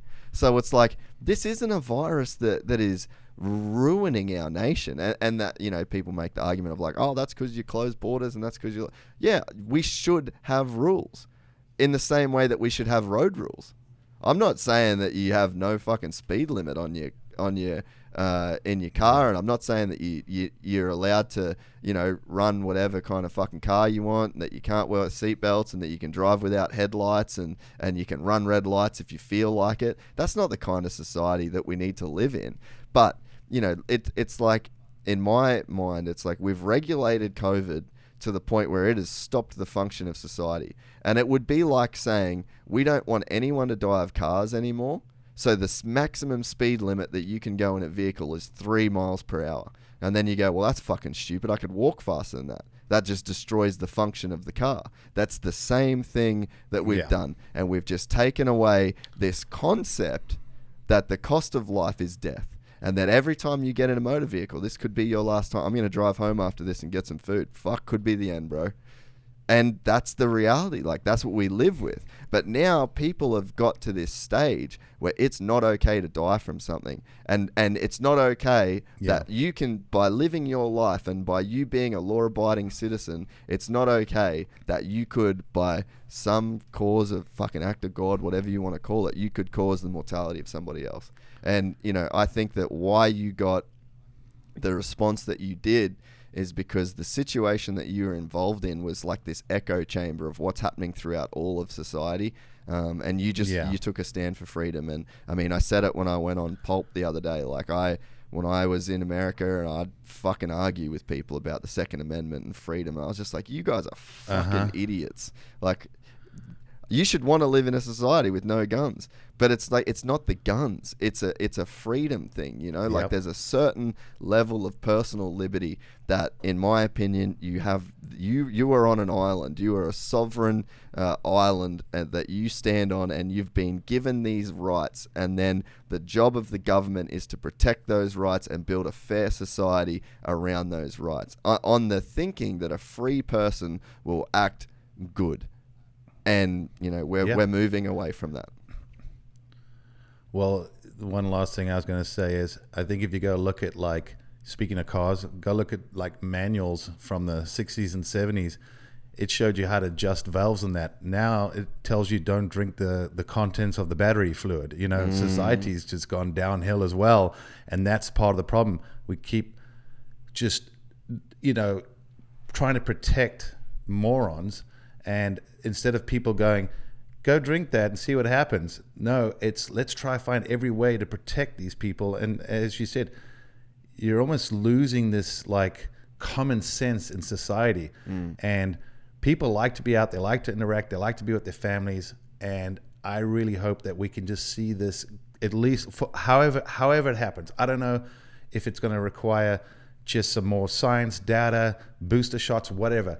I just would like to see this subside and life go back to normal. And I really think you'll see a lot more of a healthy population than now. Keeping people locked down is not keeping them healthy. So that's my last 2 cents worth on that one. Nah, well, we'll end it full circle. I want this to end so we can do our trip to South Africa. Exactly. That's what I'm talking about. And Australia. Yeah. Hey, mate, honestly, I have fucking enjoyed this so much. So I really, really, Thank you. I appreciate you. I appreciate your time. And we'll definitely do this again soon. I appreciate it. And I enjoyed it. And thanks for asking some different questions and just having a good rap. I enjoy that. I love to have a good chat with a good guy. And I'll tell you one thing. The first time I saw you, I wouldn't say you didn't look intelligent, but you're far more intelligent than you originally looked in the photo, mate. Oh, that's so good. Hey, the other thing I was going to ask you too before we go, what the fuck are you going to do now with, like, your voice needs to be heard. You can't, I get that you're not doing the commentary right now, and that's, you know what, that's probably a blessing for this sport, because there's shit that you can actually say now that you couldn't say before. Like, have you got any plans? Can I help you with anything when it comes to you creating content around talking about the sport? I know you got, peeing and whiskey throttle, but is there anything that I can do? Is there, like, we need you talking about this shit. Well, I appreciate that. At the moment, my kind of thought was, there's only a few months left in this year. I was just going to leave it at, the shop is rolling pretty good. The kids are back at school. They're back at sports again. I want to tone it down a little bit as far as just maybe not talk about moto as much. Take a back seat, maybe help, like I said, some of these smaller races, kids, whatever I can do, and just kind of feel like what makes me tick. I have a feeling, if I know myself, I'll be moving forward and get involved, and I'm sure we'll keep in touch moving forward. But for the short term, I'm actually kind of happy just to sit back, be quiet for once. I feel like I've been out there lately, and my name being used, and talking about these topics quite a bit. So I want to see what happens. I'm hoping, like I said, the dust really settles on all of this. And then who knows? I really just hope 2022 is a fantastic year, and I'm always keen to get involved in stuff. But it's got to be in from the heart. It can't be, for me, it can't be for a paycheck or just to keep my name out there. It's got to be something I really want to do. Yeah, sweet. And so Langston Motorsports, what's the website? LangstonMotorsports.com. And where can? Unfortunately, we don't have the greatest. We don't have the greatest of website as far as online sales. I feel like we're more that brick and mortar come in type place if you can. But that's something that I want to grow and improve in the future. Just because of this whole COVID thing, the world has changed the way we operate. And before I felt like it was Amazon and the big guys, online. Now it's kind of almost everyone sort of has to be. Yeah, sweet. Well, Langston Motorsports, it's a amazing facility that the guys have built up over the years. So if you are in the Southern California area, pop in. I know GL's there a bit. Is on the tools, and support someone that has given a lot to this industry. So, oh, thanks, mate. Appreciate it, brother. Well, I'm keen to put this one out pretty soon, but I'll text you all the links and stuff like that. So. Perfect. And yeah, fuck, that was unreal. Thanks heaps, dude. It's really good time. No, I appreciate it. Yeah, I enjoyed it too. I thought it was cool because I feel like at times you almost answer most of those questions, but it's always different when it's in a conversation setting, the way it's presented, the way it comes out, or the way it's translated. Because the only other time I ever talked about some of that personal stuff was actually on the Whiskey Throttle show when Ping interviewed me type thing. So, but even then, I think I was going through that timeline. So it was very, talking about the family stuff was spread out because this happened and then that happened and then that happened. So, I think I've said to my parents before, hey, I hope you don't get upset if I talk about some of the marriage stuff. And my mom's like, well, it's already out there, so whatever. Yeah. It's hard though, eh? Like, I mean, I even think that like I was talking to a friend of mine the other night and she was asking me about like how I grew up and shit. And because we were fucking so poor. Like it's probably, I don't know that it's something that I'll maybe down the track, like it's, you know, something I might talk about, but like, dude, it was fucking traumatizing to go through some of the stuff that, you know, we went through as kids, and just being so fucking broke, and it just like really affected me mentally, you know. And it's like, it's hard because like I'm fine with people knowing that about me. Like I've created something great for myself, and I've had an incredible life. And if I wasn't, if we weren't so poor, and if I didn't go through like, dude, we just crazy fucking drugs in our neighborhood, and like we used to fucking light houses on fire, and retaliation to people that would like, you know, fuck us up, and you know, like it was a gnarly shit. And but I don't care people knowing about me personally with that, but it's more my parents, you know, like because I know my dad did the best that he could, and like I fucking love the dude for it. I know it's hard, but I think you don't want to seem like you're kind of bashing that situation, but yeah, it's a delicate subject, but it's like you're saying, it is part of your life and basically part of what made you. And the thing is too, man, is that like that's the one thing that I've figured out with this is like the more honest that you are, like the more people you can help, because there's people that feel like they're alone in these situations, and that if they're going through shit with their parents and they've got this divorce, and if they feel like maybe they were the reason why, and it's like it can just fuck their life, and they think that they're like their story's already written and they can't be a successful person. And then you hear someone like you that's just lived this incredible life that come from where you come from, and it's just like, no, that's the power, dude. Like that's the shit you harness. Like you take that trauma and then you turn it into like this crazy beautiful thing. Yeah, I'm chuckling. I'm looking at my phone during the show. Davey Coombs text me. Jeremy Malott text me. That's how so random. Funny. Oh, that's fucking classic, dude. I love Hammond. Well, man. That's my guy. He's a good dude. No, I like him a lot. I am going to head on out just because I got my kids and I got to do dinner and that. But obviously we have each other's numbers. Feel free to call, text whenever, and let's keep in touch and see what the future holds. Likewise, brother. Love you heaps, man. Thanks so much for doing it. Same. Catch you back. Cheers. If you enjoyed this content, please like and subscribe. And to listen to the full 3-hour podcast, search Gypsy Tales in your favorite podcast platform or click the link in the description below. Gypsy Gang.